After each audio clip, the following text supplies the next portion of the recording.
ಪ್ರೀತಿಯುಳ್ಳ ದೇವಜನರೇ, ನಿಮ್ಮೆಲ್ಲರಿಗೂ ಯೇಸು ಕ್ರಿಸ್ತನ ಶ್ರೇಷ್ಠವಾದ ನಾಮದಲ್ಲಿ ವಂದನೆಗಳು. ಈ ದಿನ ನಿಮ್ಮ ಜೊತೆಯಲ್ಲಿ ನಾನು ಮಾತನಾಡಲಿಕ್ಕಿರುವಂಥ ಒಂದು ವಿಷಯ ನಡೆಸುವ ದೇವರು ಅಥವಾ ದೇವರು ನಿಮ್ಮನ್ನು ನಡೆಸುತ್ತಾರೆ. ಇವತ್ತು ಅನೇಕ ಜನರು ಚಿಂತೆಯಲ್ಲಿ ಮುಳುಗಿದ್ದಾರೆ. ಯಾರು ನಮ್ಮನ್ನು ನಡೆಸುವವರು, ನಮ್ಮನ್ನು ವಿಚಾರಿಸುವವರು ಯಾರು? ಆದರೆ ನಿಮಗೆ ಗೊತ್ತೇ, ನಮ್ಮನ್ನು ನಡೆಸುವಂಥ ದೇವರು ನಮಗಿರುವನು. ಆತನು ಎಲ್ಲ ಸಮಯಗಳಲ್ಲಿ ನಮ್ಮನ್ನು ನಡೆಸುವ ದೇವರಾಗಿದ್ದಾರೆ. ಓ ಸ್ತೋತ್ರ. 365 ದಿನಗಳು, ವಾರದ 7 ದಿನಗಳು, ತಿಂಗಳ 31 ದಿನವೂ ಸಹ ದೇವರು ಎಲ್ಲ ಸಮಯದಲ್ಲಿ ನಿಮ್ಮನ್ನು ನಡೆಸುತ್ತಾರೆ. ಇರುವ ಸ್ಥಳದಲ್ಲಿ ಕೈಗಳನ್ನು ಮೇಲಕ್ಕೆತ್ತಿ ಒಂದು ದೇವರಿಗೆ ಒಳ್ಳೆಯ ಸ್ತೋತ್ರ ಹೇಳೋಣ. ಹಲ್ಲೆಲೂಯಾ. ಹಾಗಾದರೆ ಆ ನಡೆಸುವಂಥ ದೇವರು ನಿಮ್ಮ ಸಮಸ್ಯೆಯ ಮಧ್ಯದಲ್ಲಿ ನಡೆಸುವರು. ನೀವು ದಾರಿ ಕಾಣದ ಸ್ಥಳದಲ್ಲಿ ದೇವರು ನಿಮ್ಮನ್ನು ನಡೆಸುವರು. ಎಲ್ಲಿ ಹೋಗಬೇಕು, ಏನು ಮಾಡಬೇಕೆಂಬುದಾಗಿ ತಿಳಿಯದ ಸಂದರ್ಭದಲ್ಲಿ ದೇವರು ನಿಮ್ಮನ್ನು ಸರಿಯಾದ ಮಾರ್ಗದಲ್ಲಿ ನಡೆಸುವಂಥ ದೇವರಾಗಿದ್ದಾರೆ. ಅಂದು ಇಸ್ರಾಯೇಲರನ್ನ ವಾಗ್ದಾನ ದೇಶಕ್ಕೆ ನಡೆಸಿದಂಥ ದೇವರು ಇವತ್ತು ನಿನ್ನನ್ನು ಸಹ ನಡೆಸುವಂಥ ದೇವರಾಗಿದ್ದಾರೆ. ನೋಡ್ರಿ, ದೇವರು ನಮ್ಮನ್ನು ನಡೆಸುವಾಗ ಆ ಒಂದು ಜೀವಿತ ಅದ್ಭುತವಾಗಿರುತ್ತದೆ, ಅತಿಶಯವಾಗಿರುತ್ತದೆ. ಅದು ಮಾತ್ರವಲ್ಲ, ಸುಂದರವಾಗಿರುತ್ತದೆ. ಇಸ್ರಾಯೇಲರನ್ನ ನೋಡ್ರಿ, ದೇವರು ಅದ್ಭುತವಾಗಿ ಅವರನ್ನು ನಡೆಸಿದರು.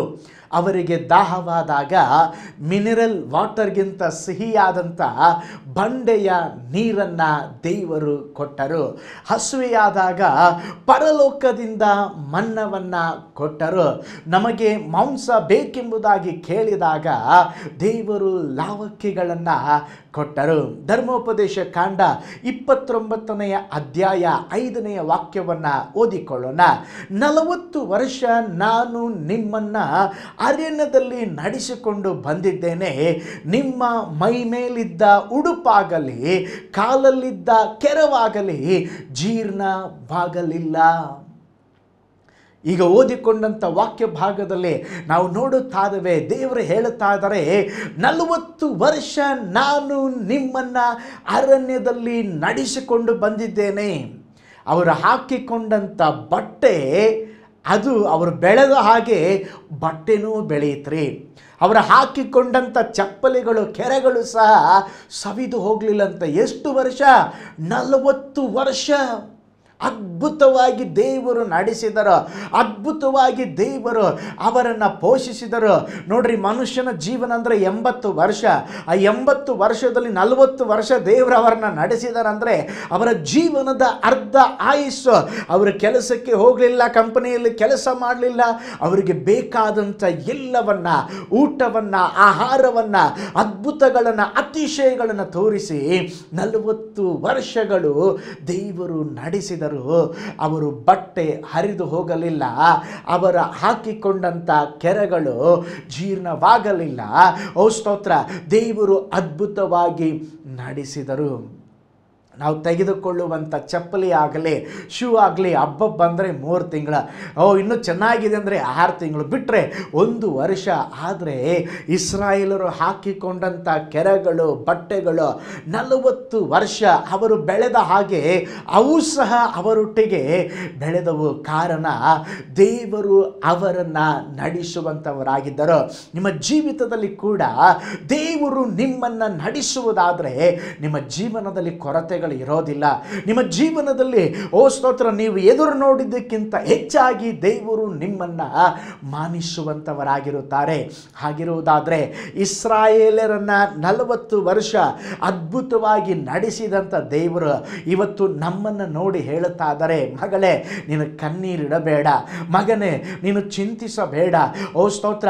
ಅನೇಕ ಕಷ್ಟಗಳು, ಗೊಂದಲಗಳು, ಅನೇಕ ಇಕ್ಕಟ್ಟಾದ ಪರಿಸ್ಥಿತಿಯ ಮಧ್ಯದಲ್ಲಿ ಹಾದು ಹೋಗುತ್ತಾ ಇದ್ದೇವೆ. ಇದ್ದೇವೆ. ಅಯ್ಯೋ, ನನ್ನ ಕುಟುಂಬವನ್ನು ನೋಡಿಕೊಳ್ಳುವವರು ಯಾರು, ನಮ್ಮನ್ನು ನಡೆಸುವವರು ಯಾರು, ನಮಗೆ ಸಹಾಯ ಮಾಡುವವರು ಯಾರೆಂಬುದಾಗಿ ಅನೇಕ ಪ್ರಶ್ನೆಗಳ ಮಧ್ಯದಲ್ಲಿ ನಾವು ಇರುವಾಗಲೂ ಕೂಡ ಇವತ್ತು ದೇವರು ನಮ್ಮನ್ನು ನೋಡಿ ಹೇಳುತ್ತಾ ಇದ್ದಾರೆ, ಮಗನೇ ಮಗಳೇ, ನೀನು ಭಯಪಡಬೇಡ, ನಾನು ನಿನ್ನನ್ನು ನಡೆಸುತ್ತೇನೆ.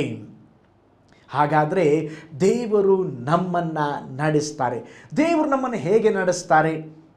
ಮೊದಲನೇದಾಗಿ ದೇವರು ನಮ್ಮನ್ನು ಹೇಗೆ ನಡೆಸ್ತಾರೆ ಅಂತ ಹೇಳಿದ್ರೆ, ದೇವರು ನಮ್ಮನ್ನು ನಿತ್ಯವೂ ನಡೆಸುತ್ತಾರೆ. ಮನಸ್ಸಿಗೆ ಬಂದಾಗ ಅಲ್ಲ, ಎಲ್ಲ ದಿನವೂ ಅಥವಾ ನಿತ್ಯವೂ ದೇವರು ನಮ್ಮನ್ನು ನಡೆಸುತ್ತಾರೆ. ನೋಡ್ರಿ, ಯೆಶಾಯ ಬರೆದ ಪ್ರವಾದನೆ ಗ್ರಂಥ 58ನೇ ಅಧ್ಯಾಯ 11ನೇ ವಾಕ್ಯ, ಯೆಹೋವನು ನಿಮ್ಮನ್ನು ನಿತ್ಯವೂ ನಡೆಸುತ್ತಾ ಮರುಭೂಮಿಯಲ್ಲಿಯೂ ನಿಮ್ಮ ಆತ್ಮವನ್ನು ತೃಪ್ತಗೊಳಿಸಿ ನಿಮ್ಮ ಎಲುಬುಗಳನ್ನು ಸಸಾರ ಮಾಡುವನು. ನೀವು ತಂಪಾದ ತೋಟಕ್ಕೂ ನೀರಿಗೆ ಮೋಸವಿಲ್ಲದ ಬುಗ್ಗೆಗೂ ಸಮಾನವಾಗಿರುವಿರಿ. ನೋಡ್ರಿ, ಈಗ ಓದಿದಂಥ ವಾಕ್ಯದಲ್ಲಿ ನಾವು ನೋಡುತ್ತಾ ಇದ್ದೇವೆ, ದೇವರು ಹೇಳುತ್ತಾ ಇದ್ದಾರೆ, ನಾನು ನಿಮ್ಮನ್ನು ನಿತ್ಯವೂ ನಡೆಸುವೆನು. ಇದೇ ವಾಗ್ದಾನವನ್ನು ದೇವರು ಇವತ್ತು ನಮ್ಮ ಜೊತೆಯಲ್ಲಿ ಮಾತನಾಡ್ತಾ ಇದ್ದಾರೆ. ಮಗನೇ ಮಗಳೇ, ನೀನು ಅನೇಕ ಚಿಂತಾಭ್ರಾಂತನಾಗಿದ್ದೀಯ, ಅನೇಕ ವಿಷಯಗಳಲ್ಲಿ ನೀನು ಗೊಂದಲಮಯವಾಗಿದ್ದೀಯ. ದೇವರು ನಮಗೆ ನೋಡಿ ಹೇಳುತ್ತಾ ಇದ್ದಾರೆ, ನಾನು ನಿಮ್ಮನ್ನು ನಿತ್ಯವೂ ನಡೆಸುತ್ತೇನೆ. ಅನೇಕ ಸಾರಿ ನಾವು ಚಿಂತಾಭ್ರಾಂತರಾಗುತ್ತೇವೆ. ಓ ಸ್ತೋತ್ರ, ನಮ್ಮನ್ನು ಯಾರು ನಡೆಸ್ತಾರೆ, ನಮ್ಮನ್ನು ಯಾರು ನೋಡ್ಕೊಳ್ತಾರೆ, ನನಗೆ ಯಾರೂ ಇಲ್ವೇ, ನನಗೆ ನೆಂಟರು ಇಲ್ಲ, ಬಂಧು ಮಿತ್ರಾದಿಗಳಿಲ್ಲ, ಇದ್ದರೂ ಕೂಡ ಇಲ್ಲದವರ ಹಾಗಿದ್ದಾರೆ. ಆದರೆ ದೇವರು ಹೇಳುತ್ತಾ ಇದ್ದಾರೆ, ಮಗನೇ ಮಗಳೇ, ನೀನು ಭಯಪಡಬೇಡ, ನಿನ್ನನ್ನು ನಿತ್ಯವೂ ನಡೆಸುವ ದೇವರು ನಾನೆಂಬುದಾಗಿ ದೇವರು ಹೇಳುತ್ತಾ ಇದ್ದಾರೆ. ಕೈಗಳೆತ್ತಿ ಈ ವಾಗ್ದಾನಕ್ಕಾಗಿ ದೇವರಿಗೆ ಒಂದು ಒಳ್ಳೆಯ ಸ್ತೋತ್ರವನ್ನು ಹೇಳೋಣ. ಹಲ್ಲೆಲೂಯಾ. ನೋಡ್ರಿ, ಅರಣ್ಯಕಾಂಡ 23ನೇ ಅಧ್ಯಾಯ 19ನೇ ವಾಕ್ಯದಲ್ಲಿ ನಾವು ನೋಡ್ತೇವೆ, ದೇವರು ವಾಗ್ದಾನ ಮಾಡಿದ್ದನ್ನು ತಪ್ಪದೆ ನೆರವೇರಿಸುವ ದೇವರಾಗಿದ್ದಾರಂತೆ. ದೇವರು ಮನುಷ್ಯರಂತೆ ಎರಡು ಮಾತಿನವನಲ್ಲ, ಅಥವಾ ಮಾನವನಂತೆ ಮನಸ್ಸನ್ನು ಬೇರೆ ಮಾಡಿಕೊಳ್ಳುವುದಿಲ್ಲ. ದೇವರು ತಾನು ಏನನ್ನ ಮಾತು ಕೊಡ್ತಾರೋ ಅದನ್ನು ನೆರವೇರಿಸುವ ದೇವರೆಂಬುದಾಗಿ ಆ ವಾಕ್ಯ ಭಾಗದಲ್ಲಿ ನೋಡುತ್ತೇವೆ. ಹಾಗಾದರೆ ಈಗ ಓದಿಕೊಂಡಂಥ ವಾಕ್ಯ ಭಾಗದಲ್ಲಿ ನಿತ್ಯವೂ ನಿಮ್ಮನ್ನು ನಡೆಸ್ತೇನೆಂಬುದಾಗಿ ವಾಗ್ದಾನ ಮಾಡಿದ ದೇವರು ನಮ್ಮನ್ನು ನಿತ್ಯವೂ ನಡೆಸುವಂಥವರಾಗಿದ್ದಾರೆ. ನೋಡ್ರಿ, ವರ್ಷದಲ್ಲಿ 365 ದಿನಗಳು, ಆ 365 ದಿನಗಳು ಸಹ ಒಂದೇ ರೀತಿಯಾಗಿ ಇರುವುದಿಲ್ಲ. ಜೀವಿತದಲ್ಲಿ ತಗ್ಗು ದಿನ್ನೆಗಳು, ಸಂತೋಷ, ದುಃಖ, ಸೋಲು, ಗೆಲುವು ಇವೆಲ್ಲವೂ ಬರ್ತದೆ. ಕಾಲಗಳು ಹೇಗೆ ಇದ್ದರೂ, ಪರಿಸ್ಥಿತಿಗಳು ಯಾವ ರೀತಿಯಲ್ಲಿದ್ದರೂ ಕೂಡ ಕರ್ತನು ನಮಗೆ ವಾಗ್ದಾನ ಮಾಡುತ್ತಾ ಇದ್ದಾರೆ, ಕಡೆಯವರೆಗೂ ನಿತ್ಯವೂ ನಾನು ನಿಮ್ಮನ್ನು ನಡೆಸುವಂಥ ದೇವರಾಗಿದ್ದೇನೆ. ಒಂದು ಚಿಕ್ಕ ಉದಾಹರಣೆ ನನಗೆ ನೆನಪಿಗೆ ಬರುತ್ತದೆ. ಒಮ್ಮೆ ಒಬ್ಬ ಬಾಲಕನು ಒಂದು ಸ್ಥಳದಲ್ಲಿ ನಿಂತುಕೊಂಡಿದ್ದನು. ಅವನು ಬಹಳ ಹೊತ್ತು ಅದೇ ಸ್ಥಳದಲ್ಲಿ ನಿಂತುಕೊಂಡದ್ದನ್ನು ನೋಡಿದಂಥ ಒಬ್ಬ ವ್ಯಕ್ತಿ ಆ ಹುಡುಗನನ್ನು ಕೇಳುತ್ತಾ ಇದ್ದಾನೆ, ಏನಪ್ಪ ತುಂಬ ಸಮಯ ಇಲ್ಲೇ ನಿಂತ್ಕೊಂಡಿದೀಯಾ, ಯಾಕೆ ಇಲ್ಲಿ ನಿಂತ್ಕೊಂಡಿದೀಯಾ ಎಂಬುದಾಗಿ ಕೇಳಿದಾಗ ಆ ಬಾಲಕ, ಆ ಹುಡುಗ ಹೇಳಿದ, ಸರ್ ಇಲ್ಲ, ನಾನು ಬಸ್ಸಿಗಾಗಿ ಕಾಯುತ್ತಾ ಇಲ್ಲಿ ನಿಂತಿದ್ದೇನೆ. ಆಗ ಆ ವ್ಯಕ್ತಿ ಹೇಳಿದ, ತಮ್ಮ ಇದು ಬಸ್ ಸ್ಟ್ಯಾಂಡ್ ಅಲ್ಲ, ಅಲ್ಲಿ ಕಾಣ್ತಾ ಇದೆ ಅಲ್ವಾ, ಅದು ಬಸ್ ಸ್ಟ್ಯಾಂಡು, ಅಲ್ಲಿ ಹೋಗಿ ನಿಂತುಕೋ, ಅಲ್ಲಿ ಬಸ್ಸು ಬರುತ್ತದೆ, ಇಲ್ಲಿ ಬಸ್ಸು ಬರುವುದಿಲ್ಲ, ಬಂದರೂ ಬಸ್ಸನ್ನು ನಿಲ್ಲಿಸುವುದಿಲ್ಲ. ಆ ಹುಡುಗ ಥ್ಯಾಂಕ್ಸ್ ಅಂಕಲ್ ಹೇಳಿದ್ದಕ್ಕೆ ಎಂಬುದಾಗಿ ಮತ್ತೆ ಅದೇ ಸ್ಥಳದಲ್ಲಿ ನಿಂತುಕೊಂಡ. ಸ್ವಲ್ಪ ಸಮಯದ ನಂತರ ಬಸ್ ಬಂತು. ಆ ಬಸ್ಸು ಆ ಹುಡುಗ ನಿಂತಿದ್ದ ಪ್ಲೇಸಲ್ಲಿ ಬಂದು ನಿಲ್ಲಿಸಿ ಆ ವ್ಯಕ್ತಿಯನ್ನು ಕರೆದುಕೊಂಡು ಹೋಯಿತು. ಅದನ್ನು ನೋಡಿದ ಆ ವ್ಯಕ್ತಿ ಬಹಳ ಆಶ್ಚರ್ಯಪಟ್ಟ. ಆಗ ಆ ಬಸ್ಸಲ್ಲಿ ಹೋಗುತ್ತಾ ಇದ್ದಂಥ ಆ ಹುಡುಗ ಆ ವ್ಯಕ್ತಿಯನ್ನು ನೋಡಿ ಹೇಳಿದ, ಅಂಕಲ್ ನಾನು ಹೇಳಲಿಲ್ವಾ ಬಸ್ಸು ಇಲ್ಲಿ ನಿಲ್ತದೆ, ಕಾರಣ ವಾಹನ ಓಡಿಸುವಂಥ ಡ್ರೈವರ್ ಇದ್ದಾರಲ್ವಾ, ಅವರು ನಮ್ಮ ತಂದೆ. ನಾನು ಎಲ್ಲಿ ನಿಂತರೂ ಅವರು ಅಲ್ಲಿ ವಾಹನವನ್ನು ನಿಲ್ಲಿಸಿ ನನ್ನನ್ನು ಕರೆದುಕೊಂಡು ಹೋಗುತ್ತಾರೆಂಬಂಥ ಭರವಸೆ ನನಗಿತ್ತು. ಅದರ ಹಾಗೆ ನನ್ನ ತಂದೆ ನನ್ನನ್ನು ಕರೆದುಕೊಂಡು ಹೋಗುತ್ತಾ ಇದ್ದಾರೆ ಎಂಬುದಾಗಿ ತಿಳಿಸಿದ್ರಂತೆ. ಪ್ರೀತಿಯುಳ್ಳ ದೇವ ಮಕ್ಕಳೇ, ನಮ್ಮ ಜೀವನದಲ್ಲಿ ಕೂಡ ನಮ್ಮನ್ನು ನಡೆಸುವ ಪರಲೋಕದ ತಂದೆಯಾಗಿದ್ದಾರೆ, ಪರಲೋಕದ ದೇವರಿದ್ದಾರೆ. ಯಾವ ಸ್ಥಿತಿಗತಿಗಳ ಮಧ್ಯದಲ್ಲಿ ನಿಂತುಕೊಂಡಿದ್ದರೂ ಅವರು ನಮ್ಮನ್ನು ಕರೆದುಕೊಂಡು ಹೋಗುತ್ತಾರೆ. ಓ ಸ್ತೋತ್ರ. ಒಂದು ವೇಳೆ ನೀವು ಕೆಲಸ ಇಲ್ಲದೆ ಇರಬಹುದು, ಇಕ್ಕಟ್ಟಿನ ಪರಿಸ್ಥಿತಿಯಲ್ಲಿ ಇರಬಹುದು, ಅನಾಥರಾಗಿರಬಹುದು, ಒಂದು ವೇಳೆ ಮದುವೆ ಆಗದೆ ಇರಬಹುದು, ಭವಿಷ್ಯತ್ತಿನ ಕುರಿತಾಗಿ ಅನೇಕ ವಿಷಯವಾಗಿ ನೀನು ಚಿಂತೆ ಮಾಡುತ್ತಾ ಇರಬಹುದು. ನೀವು ಯಾವ ಸ್ಥಿತಿಯಲ್ಲಿ ಇದ್ದರೂ ಸಹ ದೇವರು ಇವತ್ತು ನಮಗೆ ಹೇಳುತ್ತಾ ಇದ್ದಾರೆ, ಮಗನೇ ಮಗಳೇ, ನಾನು ನಿಮ್ಮನ್ನು ನಿತ್ಯವೂ ನಡೆಸುವೆನು. ಅದು ಮಾತ್ರವಲ್ಲ, ಅದೇ ವಾಕ್ಯದಲ್ಲಿ ನಾವು ನೋಡುತ್ತೇವೆ, ಯೆಹೋವನು ನಿಮ್ಮನ್ನು ನಿತ್ಯವೂ ನಡೆಸುತ್ತಾ ಮರುಭೂಮಿಯಲ್ಲಿಯೂ ನಿಮ್ಮ ಆತ್ಮವನ್ನು ತೃಪ್ತಗೊಳಿಸುವನು. ನಡೆಸುವುದು ಮಾತ್ರವಲ್ಲರಿ, ಆ ಮರುಭೂಮಿಯ ಅವಸ್ಥೆಯಲ್ಲಿ ನಮ್ಮ ಆತ್ಮವನ್ನು ತೃಪ್ತಿಗೊಳಿಸ್ತಾರಂತೆ. ಓ ಸ್ತೋತ್ರ. ಕೇವಲ ನಡೆಸಿಕೊಂಡು ಹೋಗುವುದು ಮಾತ್ರವಲ್ಲ, ನಮಗೆ ಏನು ಬೇಕಾಗಿದೆಯೋ, ನಮಗೆ ಏನು ಬೇಕೋ ಅದೆಲ್ಲವನ್ನು ಒದಗಿಸಿ ನಮ್ಮನ್ನು ಪೋಷಿಸಿ ದೇವರು ನಮ್ಮನ್ನು ನಡೆಸುವ ದೇವರಾಗಿದ್ದಾರೆ. ನೋಡ್ರಿ, ದೇವರು ನಮ್ಮ ಜೀವನದಲ್ಲಿ ಅವರು ಅನುದಿನವೂ ನಮ್ಮನ್ನು ಕೈ ಹಿಡಿದು ನಮ್ಮನ್ನು ನಡೆಸುವ ದೇವರಾಗಿದ್ದಾರೆ. ಆ ದೇವರು ಹೇಳ್ತಾ ಇದ್ದಾರೆ, ಮಗನೇ ಮಗಳೇ, ನಾನು ನಿತ್ಯವೂ ನಡೆಸುವುದು ಮಾತ್ರವಲ್ಲ, ನಾನು ಮರುಭೂಮಿಯ ಅವಸ್ಥೆಯಲ್ಲಿ ಕೂಡ ನಡೆಸುವೆನು. ಏನು ಮರುಭೂಮಿಯ ಅವಸ್ಥೆಯಲ್ಲಿ ಕೂಡ?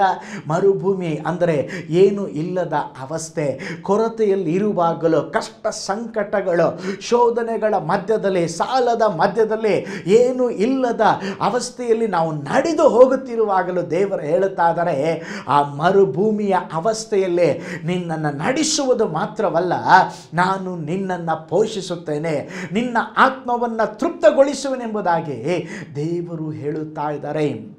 ಜ್ಞಾನೋಕ್ತಿ 10ನೇ ಅಧ್ಯಾಯ 3ನೇ ವಾಕ್ಯ ಹೇಳುತ್ತದೆ, ಯೆಹೋವನು ನೀತಿವಂತನನ್ನು ಹಸಿವೆಗೊಳಿಸನು.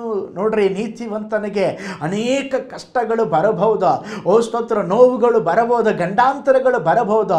ಆದರೆ ದೇವರ ವಾಗ್ದಾನ ಏನಂದರೆ, ಅವೆಲ್ಲವುಗಳಿಂದ ದೇವರು ನಮ್ಮನ್ನು ಬಿಡಿಸಿ ನಡೆಸುವ ದೇವರಾಗಿದ್ದಾರೆ. ಕೀರ್ತನೆ 34:10ನೇ ವಾಕ್ಯದಲ್ಲಿ ನಾವು ನೋಡ್ತೇವೆ, ಪ್ರಾಯದ ಸಿಂಹಗಳಾದರೂ ಹೊಟ್ಟೆಗಿಲ್ಲದೆ ಹಸಿದ ಯೆಹೋವನ ಸನ್ನಿಧಿಯಲ್ಲಿ ಬೇಡಿಕೊಳ್ಳುವವರೆಗೆ ಯಾವ ಮೇಲಿಗೂ ಕಡಿಮೆ ಇಲ್ಲ. ಕೈಗಳೆತ್ತಿ ದೇವರಿಗೆ ಸ್ತೋತ್ರ ಮಾಡೋಣ. ಹಲ್ಲೆಲೂಯಾ. ಓ ಸ್ತೋತ್ರ. ಕೀರ್ತನೆ 33:19ನೇ ವಾಕ್ಯವನ್ನು ನೋಡ್ರಿ, ಅವರ ಪ್ರಾಣವನ್ನ ಮರಣದಿಂದ ತಪ್ಪಿಸುವನು, ಬರಗಾಲದಲ್ಲಿ ಅವರ ಜೀವವನ್ನ ಉಳಿಸುವನು. ಇಕ್ಕಟ್ಟಾದ ಪರಿಸ್ಥಿತಿಯಲ್ಲಿ ಕೂಡ ದೇವರು ನಮ್ಮನ್ನು ಕೈ ಬಿಡದೆ ನಮ್ಮನ್ನ ನಡೆಸುವಂತ ದೇವರಾಗಿದ್ದಾರೆ. ಕೀರ್ತನೆ 37:19ನೇ ವಾಕ್ಯ ಹೇಳುತ್ತದೆ, ಅವರಿಗೆ ವಿಪತ್ ಕಾಲದಲ್ಲಿಯೂ ಆಶಾಭಂಗವಾಗುವುದಿಲ್ಲ, ಬರಗಾಲದಲ್ಲಿಯೂ ಅವರಿಗೆ ಕೊರತೆ ಇಲ್ಲ.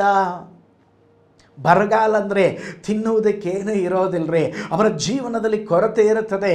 ಆದರೆ ಇಲ್ಲಿ ದೇವರು ಹೇಳ್ತಾ ಇದ್ದಾರೆ, ನನ್ನ ಜನರನ್ನು, ನನ್ನ ಮಕ್ಕಳನ್ನು ಬರಗಾಲದ ಅವಸ್ಥೆಯಲ್ಲಿ ಕೂಡ ನಾನು ಕೈ ಬಿಡದೆ ಅದ್ಭುತವಾಗಿ ನಾನು ನಡೆಸ್ತೇನೆ. ನೋಡ್ರಿ, ಎಲಿಯನು ಚಾರೆಪ್ತದ ವಿಧವೆಯ ಬಳಿ ಹೋಗಿ ಒಂದು ರೊಟ್ಟಿಯನ್ನು ಮಾಡಿಕೊಂಡು ಬಾ ಎಂಬುದಾಗಿ ಕೇಳಿದಾಗ ಆ ಒಂದೇ ಒಂದು ರೊಟ್ಟಿ ಇತ್ತು. ಅದನ್ನು ಕೊನೆಯದಾಗಿ ಅವಳು, ನಾನು ನನ್ನ ಮಗನು ತಿಂದು ಸತ್ತು ಹೋಗಬೇಕೆಂಬುದಾಗಿ ಮಾಡಿದ್ರು. ಆದರೆ ಎಲಿಯನು ಹೇಳ್ತಾ ಇದ್ದಾನೆ, ಮೊದಲು ಅದನ್ನು ನನಗೆ ತೆಗೆದುಕೊಂಡು ಬಾ ಎಂಬುದಾಗಿ ಹೇಳಿದಾಗ ಆ ರೊಟ್ಟಿಯನ್ನು ಅವಳು ಮಾಡಿ ತೆಗೆದುಕೊಂಡು ಹೋಗಿ ಕೊಟ್ಟಾಗ ಬೈಬಲ್ ಹೇಳ್ತದೆ, ಅವಳ ಮನೆಯಲ್ಲಿದ್ದಂಥ ಹಿಟ್ಟು, ಎಣ್ಣೆ ಆ ಬರಗಾಲ ಮುಗಿಯುವವರೆಗೂ, ಕ್ಷಾಮಕಾಲ ಮುಗಿಯುವವರೆಗೂ, ಓ ಸ್ತೋತ್ರ, ಬೇರೆ ಎಲ್ಲರಿಗೆ ಕೊರತೆ ಇತ್ತು. ದೊಡ್ಡ ದೊಡ್ಡ ಶ್ರೀಮಂತರೇ ಬಹಳ ಕಷ್ಟಪಡ್ತಾ ಇದ್ರು. ಆದರೆ ಏನು ಇಲ್ಲದ, ಓ ಸ್ತೋತ್ರ, ಸಾಧಾರಣ ವಿಧವೆಯಾಗಿದ್ದಂಥ ಅವಳನ್ನು ದೇವರು ಅದ್ಭುತವಾಗಿ ಬರಗಾಲದಲ್ಲಿ ಪೋಷಿಸಿದರು. ಅದೇ ದೇವರು ಇವತ್ತು ನಮ್ಮನ್ನು ನೋಡಿ ಹೇಳುತ್ತಾ ಇದ್ದಾರೆ, ಮಕ್ಕಳೇ, ನೀವು ಭಯಪಡಬೇಡಿ, ನಾನು ನಿಮ್ಮನ್ನು ನಿತ್ಯವೂ ನಡೆಸ್ತೇನೆ. ನಿತ್ಯವೂ ನಡೆಸುವುದು ಮಾತ್ರವಲ್ಲ, ನಿಮ್ಮ ಮರುಭೂಮಿಯ ಅವಸ್ಥೆಯಲ್ಲಿ ನಾನು ನಿಮ್ಮನ್ನು ನಡೆಸ್ತೇನೆ ಎಂಬುದಾಗಿ ದೇವರು ಹೇಳುತ್ತಾ ಇದ್ದಾರೆ. ಕೈಗಳೆತ್ತಿ ದೇವರಿಗೆ ಸ್ತೋತ್ರ ಮಾಡೋಣ. ಹಲ್ಲೆಲೂಯಾ. ದೇವರು ನಮ್ಮನ್ನು ನಿತ್ಯವೂ ನಡೆಸುತ್ತಾರೆ, ಮರುಭೂಮಿಯ ಅವಸ್ಥೆಯಲ್ಲಿ ನಡೆಸ್ತಾರೆ. ಓ ಸ್ತೋತ್ರ. ಅದು ಮಾತ್ರವಲ್ಲ, ನಾವು ಹೋಗುವ ಮಾರ್ಗದಲ್ಲಿ ದೇವರು ನಮ್ಮನ್ನು ನಡೆಸುತ್ತಾರೆ. ಆದಿಕಾಂಡ 28ನೇ ಅಧ್ಯಾಯ 20 ಮತ್ತು 21ನೆಯ ವಾಕ್ಯವನ್ನು ಓದಿಕೊಳ್ಳೋಣ.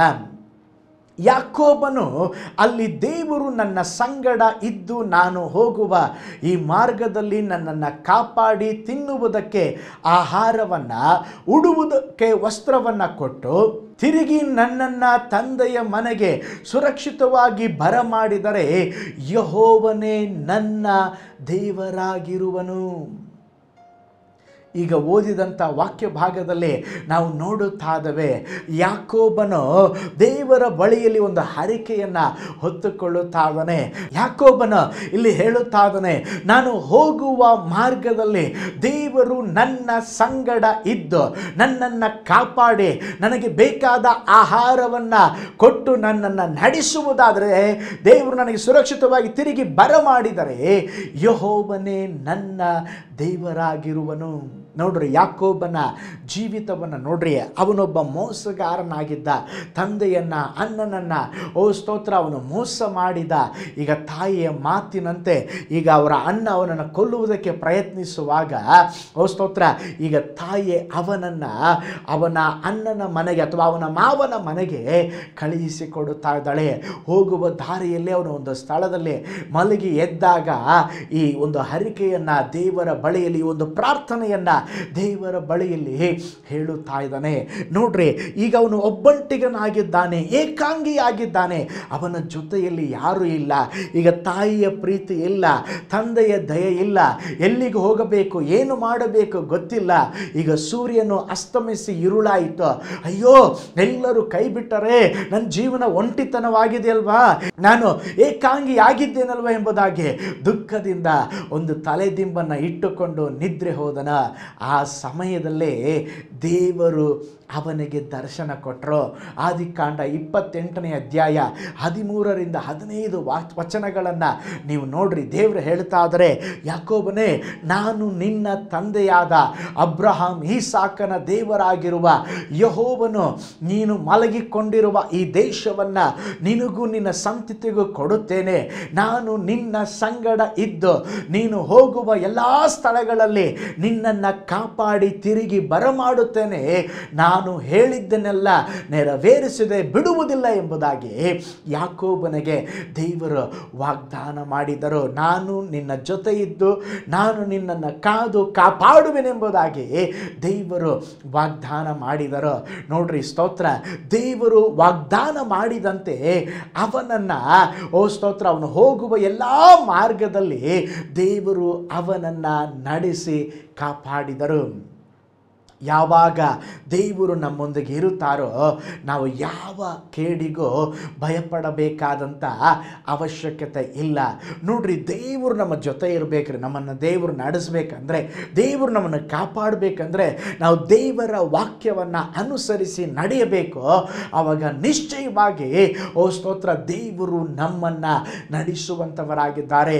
ಈ ಲೋಕದಲ್ಲಿ ಉಪದ್ರವ ನಿಮಗೆ ಬರುವುದಿಲ್ಲ ಎಂಬುದಾಗಿ ಹೇಳಿಲ್ಲ. ದೇವರು ಹೇಳಿದ್ದಾರೆ, ಈ ಲೋಕದಲ್ಲಿ ನಿಮಗೆ ಕಷ್ಟಗಳು ಉಂಟು, ಆದರೂ ನೀವು ಭಯಪಡಬೇಡ್ರೆ, ಲೋಕವನ್ನು ನಾನು ಜಯಿಸಿದ್ದೇನೆಂಬುದಾಗಿ ದೇವರು ಹೇಳಿದ್ದಾರೆ. ಪ್ರೀತಿಯುಳ್ಳ ದೇವ ಮಕ್ಕಳೇ, ನಮ್ಮ ಜೀವನದಲ್ಲಿ ಕಷ್ಟಗಳು ನಷ್ಟಗಳು ಏನು ಬಂದರೂ, ಅಪಾಯ ತುಂಬಿದ ಲೋಕದಲ್ಲಿ ನಾವು ಪ್ರಯಾಣ ಮಾಡುತ್ತಾ ಇದ್ದೇವೆ, ಭಯಪಡಬೇಡ್ರೆ. ಯಾಕೋಬನಿಗೆ ವಾಗ್ದಾನ ಮಾಡಿದ ಹಾಗೆ, ನಾನು ನಿನ್ನನ್ನು ಕಾಪಾಡುತ್ತೇನೆ, ನಾನು ನಿನ್ನನ್ನು ನಡೆಸ್ತೇನೆ, ಸುರಕ್ಷಿತವಾಗಿ ನಾನು ನಿನ್ನನ್ನು ಬರಮಾಡ್ತೇನೆಂಬುದಾಗಿ ಹೇಳಿದ ದೇವರು ಇವತ್ತು ನಮಗೂ ಕೂಡ ಅದೇ ವಾಗ್ದಾನವನ್ನು ಮಾಡುತ್ತಾ ಇದ್ದಾರೆ. ದೇವರು ಏನು ವಾಗ್ದಾನ ಮಾಡಿದರೋ ಅದರಂತೆ ಯಾಕೋಬನನ್ನು ದೇವರು ಬ್ಲೆಸ್ ಮಾಡಿ ಅವನು ಹೋದ ಸ್ಥಳದಲ್ಲಿ ಅವನನ್ನು ಉನ್ನತಕ್ಕೇರಿಸಿ ತಿರುಗಿ ತನ್ನ ಸ್ವದೇಶಕ್ಕೆ 20 ವರ್ಷಗಳ ನಂತರ ಅವನು ಬರ್ತಾ ಇದ್ದಾನೆ. ದೇವರು ಅವನನ್ನು ಭದ್ರವಾಗಿ ಸಂರಕ್ಷಿಸಿ ಸ್ತೋತ್ರ ಕಾಪಾಡಿ ಅವನನ್ನು ನಡೆಸಿದರು. ಪ್ರೀತಿಯುಳ್ಳ ದೇವ ಮಕ್ಕಳೇ, ಒಂದು ವೇಳೆ ನೀವು ಹೊರ ರಾಜ್ಯದಲ್ಲಿ ಇರಬಹುದಾ, ಹೊರ ದೇಶದಲ್ಲಿ ಇರಬಹುದಾ, ನಿಮ್ಮ ಕುಟುಂಬವನ್ನು ಮಕ್ಕಳನ್ನು ಬಿಟ್ಟು ನೀವು ಕೆಲಸದ ನಿಮಿತ್ತವಾಗಿ ವಿವಿಧ ಸ್ಥಳಗಳಲ್ಲಿ ಕೆಲಸ ಮಾಡುತ್ತಾ ಇರಬಹುದಾ, ದೇವರು ನಿಮ್ಮನ್ನು ನೋಡಿ ಹೇಳುತ್ತಾ ಇದ್ದಾರೆ, ನಿನ್ನ ಕುಟುಂಬದ ಬಗ್ಗೆ ಚಿಂತೆ ಮಾಡಬೇಡ್ರೆ, ನಾನು ನಿಮ್ಮ ಜೊತೆಯಲ್ಲಿ ಇದ್ದು ನಾನು ನಿಮ್ಮನ್ನು ನಡೆಸ್ತೇನೆ, ನಾನು ನಿಮ್ಮನ್ನು ಕಾಪಾಡ್ತೇನೆ ಎಂಬುದಾಗಿ ದೇವರು ಹೇಳ್ತಾ ಇದ್ದಾರೆ. ಕೈಗಳೆತ್ತಿ ದೇವರಿಗೆ ಸ್ತೋತ್ರ ಮಾಡೋಣ. ಹಲ್ಲೆಲೂಯಾ. ಹಾಗಾದರೆ ದೇವರು ನಮ್ಮನ್ನು ಕಾದು ಕಾಪಾಡಿ ನಡೆಸುವಂಥ ಮಾಡುವಂಥವರಾಗಿದ್ದಾರೆ. ಮೂರನೇದಾಗಿ ದೇವರು ನಮ್ಮನ್ನು ಹೇಗೆ ನಡೆಸ್ತಾರೆ? ದೇವರು ನಮ್ಮನ್ನು ಹೇಗೆ ನಡೆಸ್ತಾರೆ ಅಂತ ಹೇಳಿದ್ರೆ, ನೀತಿಯ ಮಾರ್ಗದಲ್ಲಿ ನಮ್ಮನ್ನು ನಡೆಸ್ತಾರೆ. ಕೀರ್ತನೆಗಳು 23ನೇ ಅಧ್ಯಾಯ 3ನೇ ವಾಕ್ಯವನ್ನು ನೋಡ್ರಿ, ನನ್ನ ಪ್ರಾಣವನ್ನು ಉಜ್ಜೀವಿಸ ಮಾಡಿ ತನ್ನ ಹೆಸರಿಗೆ ತಕ್ಕಂತೆ ನೀತಿ ಮಾರ್ಗದಲ್ಲಿ ನನ್ನನ್ನು ನಡೆಸುತ್ತಾನೆ. ನೋಡ್ರಿ, ದೇವರು ತನ್ನ ಮಕ್ಕಳನ್ನು ಅನುದಿನವೂ ಒಂದು ವಿಶೇಷವಾದ ಮಾರ್ಗದಲ್ಲಿ, ಯಾವ ವಿಶೇಷ ಮಾರ್ಗ? ನೀತಿಯ ಮಾರ್ಗದಲ್ಲಿ ದೇವರು ನಮ್ಮನ್ನು ನಡೆಸ್ತಾರೆ. ದೇವರು ನಮ್ಮನ್ನು ನೀತಿಯ ಮಾರ್ಗದಲ್ಲಿ ನಡೆಸುವಾಗ ಆ ಜೀವನ ಬಹಳ ಅದ್ಭುತವಾಗಿರುತ್ತದೆ. ಹೇಗಿರುತ್ತದೆ ಗೊತ್ತಾ ಆ ಜೀವನ? ಯೆಶಾಯನ ಬರೆದ ಪ್ರವಾದನೆ ಗ್ರಂಥ 32ನೇ ಅಧ್ಯಾಯ 17ರಿಂದ 18ನೇ ವಾಕ್ಯವನ್ನು ನೋಡ್ರಿ. ಸಮಾಧಾನವು ಫಲಿಸುವುದು, ಶಾಂತಿ ನಿರ್ಭಯಗಳ ಧರ್ಮದ ನಿತ್ಯ ಪರಿಣಾಮವಾಗಿರುವವು. ನನ್ನ ಜನರು ಸಮಾಧಾನ ನಿವಾಸದಲ್ಲಿಯೋ, ನಿರ್ಭಯ ನಿಲಯಗಳಲ್ಲಿಯೋ, ನೆಮ್ಮದಿಯ ಆಶ್ರಯಗಳಲ್ಲಿಯೋ ನೆಲೆಗೊಳ್ಳುವರು. ದೇವರು ನಮ್ಮನ್ನು ನೀತಿಯ ಮಾರ್ಗದಲ್ಲಿ ನಡೆಸುವಾಗ ನಾವು ಸಮಾಧಾನ ನಿವಾಸದಲ್ಲಿ, ಓ ಸ್ತೋತ್ರ, ನಿರ್ಭಯ ನಿಲಯಗಳಲ್ಲಿ, ನೆಮ್ಮದಿಯ ಆಶ್ರಯಗಳಲ್ಲಿ ನಾವು ವಾಸಿಸಿ ಜೀವಿಸ್ತೇವೆ ಎಂಬುದಾಗಿ ದೇವರು ಹೇಳ್ತಾರೆ. ನೋಡ್ರಿ, ಕೆಲವರು ನೀವು ಕೇಳಬೇಕು, ಸಿಸ್ಟರ್ ಹೇಗಿದ್ದೀರಾ, ಬ್ರದರ್ ಹೇಗಿದ್ದೀರಾ? ನಾವು ಕೇಳಲೇಬಾರ್ದ್ರಿ, ಆ ಥರ ಉತ್ತರ ಕೊಡ್ತಾರೆ ಅವರು. ಏನಂತೇಳಿ, ಏನೋ ಇದೀನಿ ಬಿಡಿ ಪಾಸ್ಟರ್, ಏನೋ ಇದೀನಿ ಬಿಡಿ ಪಾಸ್ಟರ್, ಬೇಸರದಿಂದ ಏನೋ ಇದೀನಿ ಎಂಬುದಾಗಿ ಹೇಳ್ತಾರೆ. ಹಾಗೆ ಓದಿಕೊಂಡ ಕೀರ್ತನೆಯಲ್ಲಿ ನಾವು ನೋಡುತ್ತೇವೆ, ದಾವೀದನು ಏನು ಹೇಳ್ತಾ ಇದ್ದಾನೆ ಗೊತ್ತಾ? ಅವನ ಜೀವನದಲ್ಲಿ ಕಷ್ಟಗಳಿತ್ತರೆ, ಅವನ ಜೀವನದಲ್ಲಿ ಹಿಂಸೆಗಳಿತ್ತು, ಅದರ ಮಧ್ಯದಲ್ಲಿ ಕೂಡ ಅವನು ಹೇಳುತ್ತಾ ಇದ್ದಾನೆ, ಓ ಸ್ತೋತ್ರ, ದೇವರು ನನ್ನನ್ನು ನೀತಿಯ ಮಾರ್ಗದಲ್ಲಿ ನಡೆಸ್ತಾರೆ ಎಂಬುದಾಗಿ ಅವನು ಸಂತೋಷವಾಗಿ ಉತ್ಸಾಹದಿಂದ ಅವನು ಹೇಳುತ್ತಾ ಇದ್ದಾನೆ. ಹಾಗಿರುವುದಾದರೆ ಪ್ರೀತಿಯುಳ್ಳ ದೇವ ಮಕ್ಕಳೇ, ನಾವು ಧೈರ್ಯದಿಂದ, ಜಯಘೋಷದಿಂದ, ಸಂತೋಷದಿಂದ ಹೇಳೋಣ, ದೇವರು ನನ್ನ ಜೊತೆಯಲ್ಲಿ ಇದ್ದಾರೆ, ದೇವರು ನನ್ನ ಒಡೆಯನಾಗಿದ್ದಾರೆ, ರಕ್ಷಕನಾಗಿದ್ದಾರೆ, ಆತನು ನನ್ನನ್ನು ಚೆನ್ನಾಗಿ ಇಟ್ಟಿದ್ದಾರೆ, ನೀತಿಯ ಮಾರ್ಗದಲ್ಲಿ ನಡೆಸ್ತಾರೆ ಎಂಬುದಾಗಿ ಹೇಳ್ರಿ. ದೇವರನ್ನ ನಂಬುವ ಮಕ್ಕಳ ಜೀವಿತದಲ್ಲಿ ಒಂದೊಂದು ದಿನವೂ ಒಂದೊಂದು ಸಂತೋಷ, ಉತ್ಸಾಹವನ್ನು, ಅದ್ಭುತವನ್ನು ದೇವರು ನಮ್ಮ ಜೀವನದಲ್ಲಿ ಮಾಡ್ತಾನೇ ಇರ್ತಾರೆ. ದೇವರು ನಮ್ಮನ್ನು ನೀತಿಯ ಮಾರ್ಗದಲ್ಲಿ ನಡೆಸುವುದರಿಂದ ಬೇಸರ, ಕಳವಳ ನಮ್ಮ ಜೀವನದಲ್ಲಿ ಉಂಟಾಗುವುದೇ ಇಲ್ಲ. ದೇವರು ಸ್ತೋತ್ರ ನಮ್ಮ ಕುರುಬನಾಗಿದ್ದಾರೆ. ಓ ಸ್ತೋತ್ರ, ಆತನು ನಮ್ಮನ್ನು ಸರಿಯಾದ ಮಾರ್ಗದಲ್ಲಿ ನಡೆಸ್ತಾರೆ. ಯೆಶಾಯ 41:13ನೇ ವಾಕ್ಯದಲ್ಲಿ ನೋಡ್ತೇವೆ, ಭಯಪಡಬೇಡ, ನಾನು ನಿನಗೆ ಸಹಾಯ ಮಾಡ್ತೇನೆ, ಓ ಸ್ತೋತ್ರ, ನಿನ್ನ ದೇವರಾದ ಯೆಹೋವನು ನಾನು ನಿನ್ನ ಕೈ ಹಿಡಿಯುತ್ತೇನೆ ಎಂಬುದಾಗಿ ದೇವರು ವಾಗ್ದಾನ ಮಾಡಿದ್ದಾರೆ. ಆ ವಾಗ್ದಾನ ಮಾಡಿದಂಥ ದೇವರು ನಮ್ಮನ್ನು, ಓ ಸ್ತೋತ್ರ, ನೀತಿಯ ಮಾರ್ಗದಲ್ಲಿ ನಡೆಸುವಂಥ ದೇವರಾಗಿದ್ದಾರೆ. ಭಕ್ತನಾದ ಯೋಬನು ದೇವರು ತನ್ನನ್ನು ನಡೆಸುವಂತೆ ಅವನು ಕೈಗಳನ್ನು ದೇವರ ಕರಗಳಿಗೆ ಒಪ್ಪಿಸಿಕೊಟ್ಟನು. ಅವನು ಪೂರ್ಣ ವಿಶ್ವಾಸದಿಂದ ಅವನು ಹೇಳುತ್ತಾ ಅದನ್ನು ಯೋಬನ ಗ್ರಂಥ 23ನೇ ಅಧ್ಯಾಯ 10ನೇ ವಾಕ್ಯದಲ್ಲಿ ನೋಡ್ರಿ, ಆತನಾದರೂ ನನ್ನ ದಾರಿಯನ್ನು ಬಲ್ಲನು, ಆತನೇ ನನ್ನನ್ನು ಶೋಧಿಸಿ ನೋಡಿದರೆ ಚೊಕ್ಕ ಬಂಗಾರವಾಗಿ ಕಾಣಿಸುವೆನೆಂಬುದಾಗಿ ಹೇಳುತ್ತಾದನೆ. ಹಾಗಿರುವುದಾದರೆ ದೇವರು ನಮ್ಮನ್ನು ನೀತಿಯ ಮಾರ್ಗದಲ್ಲಿ ನಡೆಸ್ತಾರೆ. ನಾಲ್ಕನೇದಾಗಿ ದೇವರು ನಮ್ಮನ್ನು ಹೇಗೆ ನಡೆಸ್ತಾರೆ ಅಂತ ಹೇಳಿದ್ರೆ, ಅತಿಶಯವಾಗಿ ನಡೆಸ್ತಾರೆ. ನಮ್ಮ ದೇವರ ಹೆಸರು ಏನು ಗೊತ್ತಾ? ಅತಿಶಯಗಳ ದೇವರು. ಆ ಅತಿಶಯಗಳ ದೇವರು ನಮ್ಮನ್ನು ಅತಿಶಯವಾಗಿ ನಡೆಸುವ ದೇವರಾಗಿದ್ದಾರೆ.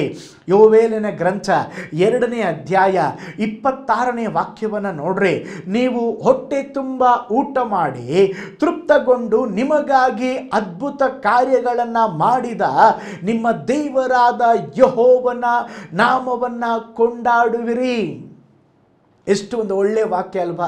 ಕರ್ತನು ನಿಮ್ಮನ್ನು ಅನುದಿನವೂ ನೀತಿ ಮಾರ್ಗದಲ್ಲಿ ನಡೆಸುವುದು ಮಾತ್ರವಲ್ಲ, ದೇವರು ನಮ್ಮನ್ನು ಅತಿಶಯವಾಗಿ ನಡೆಸ್ತಾರೆ. ನೀವು ನೆನೆಸದೇ ಇರುವ ಮಾರ್ಗಗಳಲ್ಲಿ ದೇವರು ನಮ್ಮನ್ನು ನಡೆಸಿ ನಮ್ಮನ್ನು ಬ್ಲೆಸ್ ಮಾಡುವಂಥ ದೇವರಾಗಿದ್ದಾರೆ. ನೋಡ್ರಿ, ಪ್ರವಾದಿಯಾದ ಯೋವೇಲನ ಕಾಲದಲ್ಲಿ ಒಂದು ಭಯಂಕರವಾದ ಕ್ಷಾಮ ಬಂತ್ರಿ.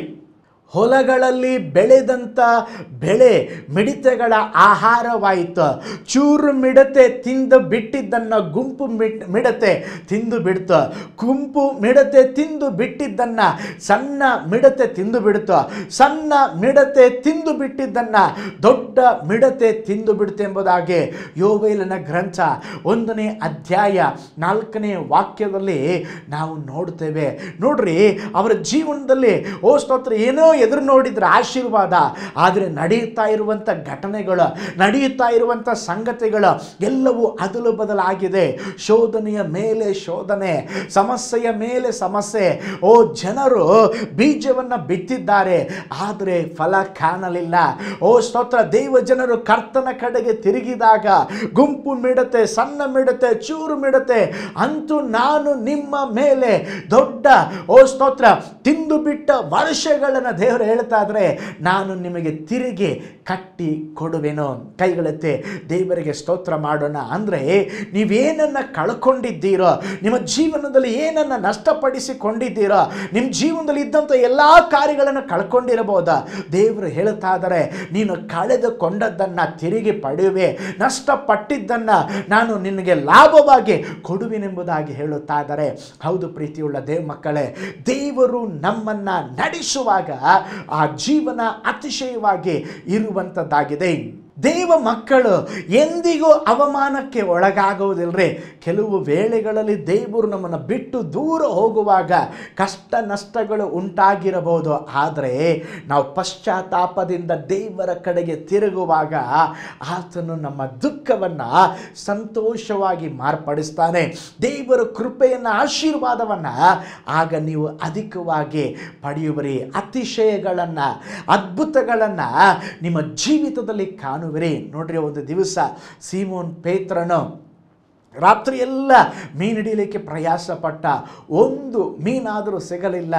ಆಗ ದೇವರು ಹೇಳ್ತಾ ಇದ್ದಾರೆ, ಬಲೆಯನ್ನು ಬೀಸಪ್ಪ, ಹಾಕು ಎಂಬುದಾಗಿ ಹೇಳಿದಾಗ ಅವನು ಹೇಳ್ತಾ ಇದ್ದಾನೆ, ಗುರುವೇ, ರಾತ್ರಿ ಎಲ್ಲ ಪ್ರಯಾಸ ಪಟ್ಟಿದ್ದೇವೆ, ಒಂದು ಮೀನಾದರೂ ನಮಗೆ ಸಿಗಲಿಲ್ಲ. ಆದರೆ ನಿನ್ನ ಮಾತಿನ ಮೇಲೆ ಬಲೆಯನ್ನು ಬೀಸುವಿನೆಂಬುದಾಗಿ ಹೇಳಿ ಬಲೆಯನ್ನು ಹಾಕಿದಾಗ ಅದುವರೆಗೂ ಅವನು ನೋಡದಂಥ, ಅವನು ಹಿಡಿಯಲಾರದಷ್ಟು ಮೀನನ್ನು, ಸ್ತೋತ್ರ, ಬಲೆಗಳು ಹರಿದು ಹೋಗುವಷ್ಟು ಮೀನುಗಳನ್ನು ದೇವರು ಕೊಟ್ಟರು. ಒಂದು ಬರಿದಾದ ಅವಸ್ಥೆಯಲ್ಲಿ, ಒಂದು ಬರುಡಾದ ಅವಸ್ಥೆಯಲ್ಲಿ ದೇವರು ಪೇತ್ರನಿಗೆ ಅತಿಶಯಗಳನ್ನು ತೋರಿಸಿದರು. ಆ ಅತಿಶಯಗಳನ್ನು ನೋಡಿದಂಥ ಪೇತ್ರನು ಯೇಸು ಸ್ವಾಮಿಯ ಪಾದಕ್ಕೆ ಬಿದ್ದು, ದೇವರೇ, ನಾನು ಪಾಪಾತ್ಮನನ್ನು ಬಿಟ್ಟು ಹೋಗಿ ಎಂಬುದಾಗಿ ಕೇಳಿಕೊಂಡ. ಪ್ರೀತಿಯುಳ್ಳ ದೇವ ಮಕ್ಕಳೇ, ನೀವು ಸಹ ಬರಿದಾದ ಪರಿಸ್ಥಿತಿಯಲ್ಲಿ ಇರಬಹುದಾ, ಕಳಕೊಂಡ ಪರಿಸ್ಥಿತಿಯಲ್ಲಿ ಇರಬಹುದಾ, ನಷ್ಟದ ಪರಿಸ್ಥಿತಿಯಲ್ಲಿ ಇರಬಹುದಾ? ದೇವರು ನಿಮ್ಮನ್ನು ಅತಿಶಯವಾಗಿ ನಡೆಸಲಿಕ್ಕಿದ್ದಾರೆ. ನಿಮ್ಮ ಜೀವನದಲ್ಲಿ ಎದುರು ನೋಡದ ಒಂದು ಅತಿಶಯ ಅದ್ಭುತ ನಿಮ್ಮ ಜೀವನದಲ್ಲಿ ನಡೆಯಲಿಕ್ಕಿದೆ. ನೀನು ನೆನೆಸುವುದಕ್ಕಿಂತ ಸ್ತೋತ್ರ, ದೇವರು ದೊಡ್ಡ ಅದ್ಭುತವನ್ನು ಮಾಡಲಿಕ್ಕಿದ್ದಾರೆ. ದೇವರು ನಮಗೋಸ್ಕರವಾಗಿ ಇಟ್ಟಿದ್ದು ನಮ್ಮ ಮನಸ್ಸು ವಹಿಸಲಿಲ್ಲಂತೆ, ನಮ್ಮ ಕಣ್ಣು ಕಾಣಲಿಲ್ಲಂತೆ. ಸ್ತೋತ್ರ, ಅಷ್ಟು ಉನ್ನತವಾದ ಅತಿಶಯವನ್ನು ದೇವರು ನಿಮಗೆ ತೋರಿಸಲಿಕ್ಕಿದ್ದಾರೆ. ಅದಕ್ಕೆ ಮೀಕನ ಗ್ರಂಥ 7ನೇ ಅಧ್ಯಾಯ 15ನೇ ವಾಕ್ಯದಲ್ಲಿ ನಾವು ನೋಡುತ್ತೇವೆ, ನೀನು ಐಗುಪ್ತ ದೇಶದೊಳಗಿಂದ ಪಾರಾಗಿ ಬಂದ ಕಾಲದಲ್ಲಿ ನಾನು ತೋರಿಸಿದಂತೆ ಅದ್ಭುತಗಳನ್ನು ತೋರಿಸುವೆನು. ಹೇಗೆ ಐಗುಪ್ತದಲ್ಲಿ ಇಸ್ರಾಯೇಲ್ ಜನರು ಎದುರು ನೋಡದ ಪರಿಸ್ಥಿತಿಯ ಮಧ್ಯದಲ್ಲಿ ದೇವರು ಅದ್ಭುತಗಳನ್ನು, ಅತಿಶಯಗಳನ್ನು ತೋರಿಸಿದರು. ದೇವರು ಹೇಳ್ತಾ ಇದ್ದಾರೆ, ಮಗನೇ, ಮಗಳೇ, ನಿನ್ನ ಜೀವನದಲ್ಲಿ ಕೂಡ ಖಾಲಿಯಾದ ಅನುಭವದ ಮಧ್ಯದಲ್ಲಿ, ದುಃಖದ ಅನುಭವದ ಮಧ್ಯದಲ್ಲಿ, ಸ್ತೋತ್ರ, ಒಂಟಿಯಾದ ಅನುಭವದ ಮಧ್ಯದಲ್ಲಿ ನಾನು ನಿನಗೆ ಅತಿಶಯವನ್ನು ತೋರಿಸಿ ನಿನ್ನನ್ನು ನಡೆಸ್ತೇನೆಂಬುದಾಗಿ ದೇವರು ನಮಗೆ ಹೇಳ್ತಾ ಇದ್ದಾರೆ. ಕೈಗಳೆತ್ತಿ ದೇವರಿಗೆ ಸ್ತೋತ್ರ ಮಾಡೋಣ. ಹಲ್ಲೆಲೂಯಾ. ಹಾಗಾದರೆ ದೇವರು ನಮ್ಮನ್ನು ಹೇಗೆ ನಡೆಸ್ತಾರೆ? ಅತಿಶಯವಾಗಿ ದೇವರು ನಮ್ಮನ್ನು ನಡೆಸುತ್ತಾರೆ. 5ನೇದಾಗಿ ದೇವರು ನಮ್ಮನ್ನು ಹೇಗೆ ನಡೆಸ್ತಾರೆ ಅಂತ ಹೇಳಿದ್ರೆ, ನಮ್ಮನ್ನು ಉಪದೇಶಿಸಿ ದೇವರು ನಮ್ಮನ್ನು ನಡೆಸುತ್ತಾರೆ. ಕೀರ್ತನೆಗಳ ಗ್ರಂಥ 32ನೇ ಅಧ್ಯಾಯ 8ನೇ ವಾಕ್ಯದಲ್ಲಿ ನಾವು ನೋಡ್ತೇವೆ, ನಾನು ನಿನಗೆ ಉಪದೇಶಿಸಿ ನಡೆಯಬೇಕಾದ ಮಾರ್ಗವನ್ನು ತಿಳಿಸುವೆನು, ನಿನ್ನನ್ನು ಕಟಾಕ್ಷಿಸಿ ಆಲೋಚನೆಯನ್ನು ಹೇಳುವೆನು. ದೇವರು ನಮ್ಮನ್ನು ಹೇಗೆ ನಡೆಸ್ತಾರೆ? ದೇವರು ನಮ್ಮನ್ನು ಉಪದೇಶಿಸಿ ನಡೆಸುತ್ತಾರೆ. ನೋಡ್ರಿ, ಇಸ್ರಾಯೇಲರನ್ನು ಐಗುಪ್ತದ ದಾಸತ್ವದಿಂದ ಬಿಡಿಸಿಕೊಂಡು ಬರುವಂತೆ ಕರ್ತನು ಮೋಶೆಯನ್ನು ನೇಮಿಸಿದಾಗ ಅವನು ಕರ್ತನ ಆಜ್ಞೆಯಂತೆ ಇಸ್ರಾಯೇಲರನ್ನು ಐಗುಪ್ತದಿಂದ ಹೊರಗೆ ತಂದು ಅರಣ್ಯ ಮಾರ್ಗದಲ್ಲಿ 40 ವರ್ಷಗಳು ನಡೆಸಿಕೊಂಡು ಬಂದನು. ಒಮ್ಮೆ ಮೋಶೆ ದೇವರ ಬಳಿ ಕೇಳ್ತಾ ಇದ್ದಾನೆ, ದೇವರೇ ನಿನ್ನ ಮಾರ್ಗವನ್ನು ತೋರಿಸು. ಹಾಗೆ ದೇವರು ಹೇಳ್ತಾ ಇದ್ದಾರೆ, ನಾನೇ ನಿಮ್ಮ ಜೊತೆಯಲ್ಲಿ ಬಂದು ನಿಮಗೆ ವಿಶ್ರಾಂತಿಯನ್ನು ದಯಪಾಲಿಸುವೆನೆಂಬುದಾಗಿ ದೇವರು ವಾಗ್ದಾನ ಮಾಡಿದರು. ಹಾಗಿರುವುದಾದರೆ ಪ್ರೀತಿಯುಳ್ಳ ದೇವ ಮಕ್ಕಳೇ, ದೇವರು ನಮಗೆ ಉಪದೇಶಿಸಿ ನಡೆಯಬೇಕಾದಂಥ ಮಾರ್ಗವನ್ನು ತಿಳಿಸಿ ನಮ್ಮನ್ನು ನಡೆಸ್ತಾರೆ. ಕೆಲವು ಸಾರಿ ನಾವು ಏನು ಮಾಡಬೇಕು, ಎಂಥದ್ದು ಮಾಡಬೇಕು, ಎಲ್ಲಿಗೆ ಹೋಗಬೇಕು ಏನೂ ಗೊತ್ತಾಗೋದಿಲ್ಲ. ಆದರೆ ಸೋತು ಹೋಗಬೇಡ್ರೆ, ಇವತ್ತು ದೇವರು ಹೇಳ್ತಾ ಇದ್ದಾರೆ, ಮಗಳೇ ಮಗನೇ, ನಾನು ನಿನಗೆ ಉಪದೇಶಿಸಿ ನಿನ್ನನ್ನು ನಡೆಸ್ತೇನೆ. ಒಂದು ವೇಳೆ ನೀವು ವಿದ್ಯಾಭ್ಯಾಸ ಮುಗಿಸಿರ್ಬೋದು, ಒಂದು ಕೆಲಸಕ್ಕಾಗಿ ಕಾಯ್ತಾ ಇರ್ಬೋದು, ಹೊರದೇಶಕ್ಕೆ ಹೋಗ್ಬೇಕಾ ಇಲ್ಲೇ ಇರಬೇಕೆಂಬುದಾಗಿ ಅನೇಕ ಗೊಂದಲಗಳ ಮಧ್ಯದಲ್ಲಿ ಇರಬಹುದು. ಆದರೆ ದೇವರು ಹೇಳ್ತಾ ಇದ್ದಾರೆ, ಮಗನೇ ಮಗಳೇ, ನಾನು ನಿನ್ನನ್ನು ಸರಿಯಾದ ಮಾರ್ಗದಲ್ಲಿ ನಿನಗೆ ಉಪದೇಶಿಸಿ ನಾನು ನಿನ್ನನ್ನು ನಡೆಸ್ತೀನೆಂಬುದಾಗಿ ದೇವರು ಹೇಳ್ತಾ ಇದ್ದಾರೆ. ನಿಮ್ಮ ಚಿಂತಾ ಭಾರವನ್ನು ದೇವರ ಮೇಲೆ ಹಾಕಿ. ಇವತ್ತು ಅನೇಕ ತಂದೆ ತಾಯಿಗಳು ಕೊರಗ್ತಾ ಇದ್ದಾರೆ, ಚಿಂತೆ ಮಾಡ್ತಾ ಇದ್ದಾರೆ. ಪಾಸ್ಟರ್, ನನ್ನ ಮಗಳಿಗೆ ವಯಸ್ಸಾಯಿತು, ಈಗ ಮದುವೆ ಎಲ್ಲಿ ಎಂಥದ್ದು ಏನು ನಮಗೆ ಗೊತ್ತಿಲ್ಲ. ಚಿಂತೆ ಮಾಡಬೇಡ್ರೆ, ನಿಮಗೆ ಉಪದೇಶಿಸಿ ಸರಿಯಾದ ಮಾರ್ಗದಲ್ಲಿ ದೇವರು ನಿಮ್ಮನ್ನು ನಡೆಸಿ ನಿಮ್ಮ ಜೀವನದಲ್ಲಿ ಒಂದು ಅದ್ಭುತವನ್ನು ತೋರಿಸುವರು. ನಂಬಿ ಕೈಗಳೆತ್ತಿ ದೇವರಿಗೆ ಸ್ತೋತ್ರ ಮಾಡೋಣ. ಹಲ್ಲೆಲೂಯಾ. ಹಾಗಾದರೆ ಪ್ರೀತಿಯುಳ್ಳ ದೇವ ಮಕ್ಕಳೇ, ದೇವರು ನಿಮಗೆ ಉಪದೇಶಿಸಿ ನಿಮ್ಮನ್ನು ನಡೆಸುವ ದೇವರಾಗಿದ್ದಾರೆ. ಆದುದರಿಂದ ಪ್ರತಿ ದಿವಸ ಕರ್ತನಿಗೆ ಹೇಳ್ರೆ, ಕರ್ತನೇ ನಾನು ಏನು ಮಾಡಬೇಕು, ಹೇಗೆ ನಡೆದುಕೊಳ್ಳಬೇಕು, ನನಗೆ ಆಲೋಚನೆಯನ್ನು ನೀಡ್ರಿ ಎಂಬುದಾಗಿ ಹೇಳ್ರೆ, ಆಲೋಚನೆ ಕರ್ತನಾದ ದೇವರು ನಿಮಗೆ ಒಳ್ಳೆಯ ಆಲೋಚನೆಗಳನ್ನು ಕೊಟ್ಟು ದೇವರು ನಿಮ್ಮನ್ನು ನಡೆಸ್ತಾರೆ. ಕೋಳಿಯು ತನ್ನ ಮರಿಗಳನ್ನು ತನ್ನ ರೆಕ್ಕೆಯ ಕೆಳಗೆ ಸ್ತೋತ್ರ ಅದು ಕೂಡಿಸಿಟ್ಟುಕೊಳ್ಳುವ ಹಾಗೆ ದೇವರು ನಿಮ್ಮನ್ನು ತನ್ನ ಮರೆಯಲ್ಲಿ ಕಾದು ನಿಮ್ಮನ್ನು ನಡೆಸ್ತಾರೆ. ಹದ್ದು ತನ್ನ ಮರೆಗಳನ್ನು ರೆಕ್ಕೆಗಳ ಮೇಲೆ ಹೊತ್ತುಕೊಂಡು ಸ್ತೋತ್ರ ಸಾಕುವ ಹಾಗೆ ದೇವರು ನಿಮ್ಮನ್ನು ಹೊತ್ತುಕೊಂಡು ನಡೆಸುವ ದೇವರಾಗಿದ್ದಾರೆ. ದೇವರು ನಮಗೆ ಕುರುಬನಾಗಿದ್ದಾರೆ, ನಾವು ಆತನ ಕುರಿಗಳಾಗಿದ್ದೇವೆ. ನಿಮಗೆ ಕೊರತೆ ಆಗುವುದೇ ಇಲ್ಲ. ಆತನು ನಿಮ್ಮನ್ನು ಹಸಿರು ಗಾವಲುಗಳಲ್ಲೇ ದೇವರು ನಿಮ್ಮನ್ನು ನಡೆಸ್ತಾರೆ. ಹಾಗಾದರೆ ದೇವರು ಹೇಗೆ ನಮ್ಮನ್ನು ನಡೆಸ್ತಾರೆ? ನಿಮಗೆ ಉಪದೇಶಿಸಿ ದೇವರು ನಿಮ್ಮನ್ನು ನಡೆಸ್ತಾರೆ. ಅದು ಮಾತ್ರವಲ್ಲ, ದೇವರು ನಮ್ಮನ್ನು ಹೇಗೆ ನಡೆಸ್ತಾರೆ ಗೊತ್ತಾ? ದೇವರು ನಮ್ಮ ಮುಂದೆ ನಿಂತು ನಮ್ಮನ್ನು ನಡೆಸ್ತಾರೆ. ಹಿಂದೆ ಅಲ್ರಿ, ನೀವು ಮುಂದೆ ಹೋಗಪ್ಪ ನಾನು ನಿಮ್ಮನ್ನು ನಡೆಸ್ತೇನೆ ಅಂತಲ್ಲ, ದೇವರು ನಮ್ಮ ಮುಂದಾಗಿ ವಿಮೋಚನ ಕಾಂಡ 13ನೇ ಅಧ್ಯಾಯ 22ನೆಯ ವಾಕ್ಯವನ್ನು ನಾವು ನೋಡುತ್ತಾ ಇದ್ದೇವೆ. ಹಗಲಲ್ಲಿ ಮೇಘಸ್ತಂಭವು, ರಾತ್ರಿಯಲ್ಲಿ ಅಗ್ನಿಸ್ತಂಭವು ಜನರ ಮುಂದೆ ತಪ್ಪದೆ ಕಾಣಿಸಿದವು. ಸೀನಾಯಿ ಅರಣ್ಯದಲ್ಲಿ 20 ಲಕ್ಷ ಇಸ್ರಾಯೇಲರು ದೊಡ್ಡ ಸೈನ್ಯದಂತೆ ಇದ್ದರು. ಒಂದು ದಳಪತಿಯಂತೆ, ಸೇನಾಧೀಶ್ವರನಂತೆ ದೇವರು ಅವರಿಗೆ ಮೇಘಸ್ತಂಭವಾಗಿ, ಅಗ್ನಿಸ್ತಂಭವಾಗಿ ಒಂದೊಂದು ದಿವಸವೂ ಅವರ ಮುಂದಾಗಿ ಈ ಮಾರ್ಗದಲ್ಲಿ ನಡೆಯಿರಿ, ಈ ಮಾರ್ಗದಲ್ಲಿ ಹೋಗ್ರಿ ಎಂಬುದಾಗಿ ದೇವರು ಅವರನ್ನು ನಡೆಸಿದರು. ಅದೇ ದೇವರು ಇವತ್ತು ನಮ್ಮ ಮುಂದಾಗಿ ನಿಂತು ನಮ್ಮನ್ನು ನಡೆಸುವ ದೇವರಾಗಿದ್ದಾರೆ. ಓ ಸ್ತೋತ್ರ. ಅಂದು ಇಸ್ರಾಯೇಲರನ್ನ ಕಾಪಾಡಿ ನಡೆಸಿದ ದೇವರು ಇಂದು ನಿಶ್ಚಯವಾಗಿ ನಿಮ್ಮನ್ನು ಸಹ ಪೋಷಿಸಿ ಅದ್ಭುತವಾದ ಮಾರ್ಗದಲ್ಲಿ ದೇವರು ನಿಮ್ಮನ್ನು ನಡೆಸುವ ದೇವರಾಗಿದ್ದಾರೆ. ದೇವರು ನಿಮ್ಮನ್ನು ನಡೆಸುವ ದೇವರಾಗಿದ್ದಾರೆ. ಆತನು ನಿಮ್ಮನ್ನು ಅನುದಿನವೂ ನಡೆಸುವನು. ಆದುದರಿಂದ ದೇವರ ಮಾತಿಗೆ ಕಿವಿಗೊಡ್ರೆ, ದೇವರೇ ನನ್ನನ್ನು ನೀವು ನಮ್ಮ ಮುಂದಾಗಿ ಇದ್ದು ನಮ್ಮನ್ನು ನಡೆಸಿರಪ್ಪ. ಓ ದೇವರೇ, ಇಸ್ರಾಯೇಲರಿಗೆ ಹೇಗೆ ಮೇಘಸ್ತಂಭವಾಗಿ ಅಗ್ನಿಸ್ತಂಭವಾಗಿದ್ದರೋ ಅದೇ ವಿಧದಲ್ಲಿ ನಮ್ಮನ್ನು ನಡೆಸಿರೆಂಬುದಾಗಿ ದೇವರನ್ನು ಕೇಳಿಕೊಳ್ಳ್ರೆ. ಏಳನೇದಾಗಿ ದೇವರು ನಮ್ಮನ್ನು ಹೇಗೆ ನಡೆಸ್ತಾರೆ ಗೊತ್ತಾ? ಅವರು ನಿತ್ಯತ್ವದವರೆಗೂ ನಮ್ಮನ್ನು ನಡೆಸ್ತಾರೆ. ಪ್ರಕಟಣೆ 7ನೇ ಅಧ್ಯಾಯ 17ನೇ ವಾಕ್ಯವನ್ನು ನೋಡ್ರಿ. ಸಿಂಹಾಸನ ಮಧ್ಯದಲ್ಲಿರುವ ಯಜ್ಞದ ಕುರಿಯಾದಾತನು ಅವರಿಗೆ ಕುರುಬನಂತಿದ್ದು ಜೀವ ಜಲದ ಒರತೆಗಳ ಬಳಿಗೆ ನಡೆಸುತ್ತಾನೆ. ದೇವರು ನಮ್ಮನ್ನು ಇಹಲೋಕದಲ್ಲಿ ನಡೆಸುವುದು ಮಾತ್ರವಲ್ಲರಿ, ನಿತ್ಯತ್ವದವರೆಗೂ ನಮ್ಮನ್ನು ನಡೆಸ್ತಾರೆ. ನೀವು ಓಟ ಜಯಭರಿತವಾಗಿ ಮುಗಿಸುವವರೆಗೂ ನಿಮ್ಮನ್ನು ನಡೆಸ್ತಾರೆ. ಓ ಸ್ತೋತ್ರ, ದೇವರು ನಮ್ಮ ಕಣ್ಣೀರನ್ನೆಲ್ಲ ಒರೆಸಿ, ಓ ಸ್ತೋತ್ರ, ದೇವರು ನಡೆಸುವಂಥ ಆದರಣೆ ದಾರಿ ಜೀವ ಜಲದ ಒರತೆಗಳ ಬಳಿಗೆ ನಮ್ಮನ್ನು ನಡೆಸ್ಕೊಂಡು ಹೋಗ್ತಾರಂತೆ. ಒಮ್ಮೆ ಯೇಸು ಸ್ವಾಮಿ ಸಮರಿಯದ ಬಾವಿಯ ಬಳಿಗೆ ಬಂದಾಗ ಅಲ್ಲಿಗೆ ಬಂದ ಒಬ್ಬ ಸ್ತ್ರೀಯ ಬಳಿಯಲ್ಲಿ ಯೇಸು ಸ್ವಾಮಿ ಕೇಳ್ತಾ ಇದ್ದಾರೆ, ನನ್ನ ದಾಹವನ್ನು ತಣಿಸಲು ನೀರು ಕೊಡು. ಆ ಸ್ತ್ರೀ ಪ್ರೀತಿಗಾಗಿ ಹಾತೊರೆದು ಜೀವನದಲ್ಲಿ ನೊಂದವಳು. ಅವಳಿಗೆ 5 ಮಂದಿ ಪುರುಷರನ್ನು ಮದುವೆಯಾದರೂ ಸಂತೋಷದ ಜೀವಿತ ಅವಳಿಗೆ ಸಿಗಲಿಲ್ಲ. ಓ ಸ್ತೋತ್ರ, ಇಂದು ಸಹ ಅನೇಕ ಜನರು ಪ್ರೀತಿಗಾಗಿ ಹಂಬಲಿಸುವ ಅನೇಕ ಜನರನ್ನು ನೋಡಬಹುದು. ಗಂಡನಿಂದ ಕೈಬಿಡಲ್ಪಟ್ಟಂಥ ಹೆಂಡತಿ, ಹೆತ್ತವರಿಂದ ಕೈಬಿಡಲ್ಪಟ್ಟಂಥ ಮಕ್ಕಳು, ಮಕ್ಕಳಿಂದ ತ್ಯಜಿಸಲ್ಪಟ್ಟ ವಯಸ್ಸಾದ ತಂದೆ ತಾಯಿಗಳು. ಆದರೂ ದೇವರು ಅವರನ್ನು ಕೈಬಿಡದೆ ಜೀವ ಜಲದ ಒರತೆಗಳ ಬಳಿಯಲ್ಲಿ ನಿತ್ಯತ್ವದವರೆಗೂ ದೇವರು ನಮ್ಮನ್ನು ನಡೆಸ್ತಾರಂತೆ. ದಾವೀದನು ಕೀರ್ತನೆಯಲ್ಲಿ ಒಂದು ಪ್ರಾರ್ಥನೆ ಮಾಡಿದ್ದಾನ್ರಿ. ಏನು ಗೊತ್ತಾ? ಅವನಿಗೆ ಕಳವಳ ಉಂಟಾಯಿತು, ತನ್ನ ಮುಪ್ಪಿನ ಪ್ರಾಯದಲ್ಲಿ ಅವನ ಜೀವನ ಹೇಗಿರುತ್ತದೆ ಎಂಬುದಾಗಿ.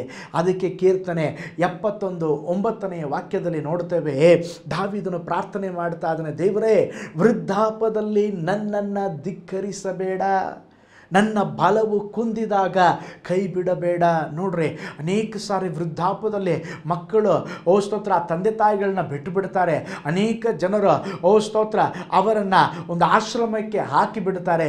ಆದರೆ ಇಲ್ಲಿ ದಾವೀದನ ಪ್ರಾರ್ಥನೆ ಮಾಡ್ತಾ ಇದ್ದಾನೆ, ದೇವರೇ, ವೃದ್ಧಾಪದಲ್ಲಿ ನನ್ನನ್ನು ಧಿಕ್ಕರಿಸಬೇಡ, ನನ್ನ ಬಲವು ಕುಂದಿದಾಗ ನನ್ನನ್ನು ಕೈ ಬಿಡಬೇಡ.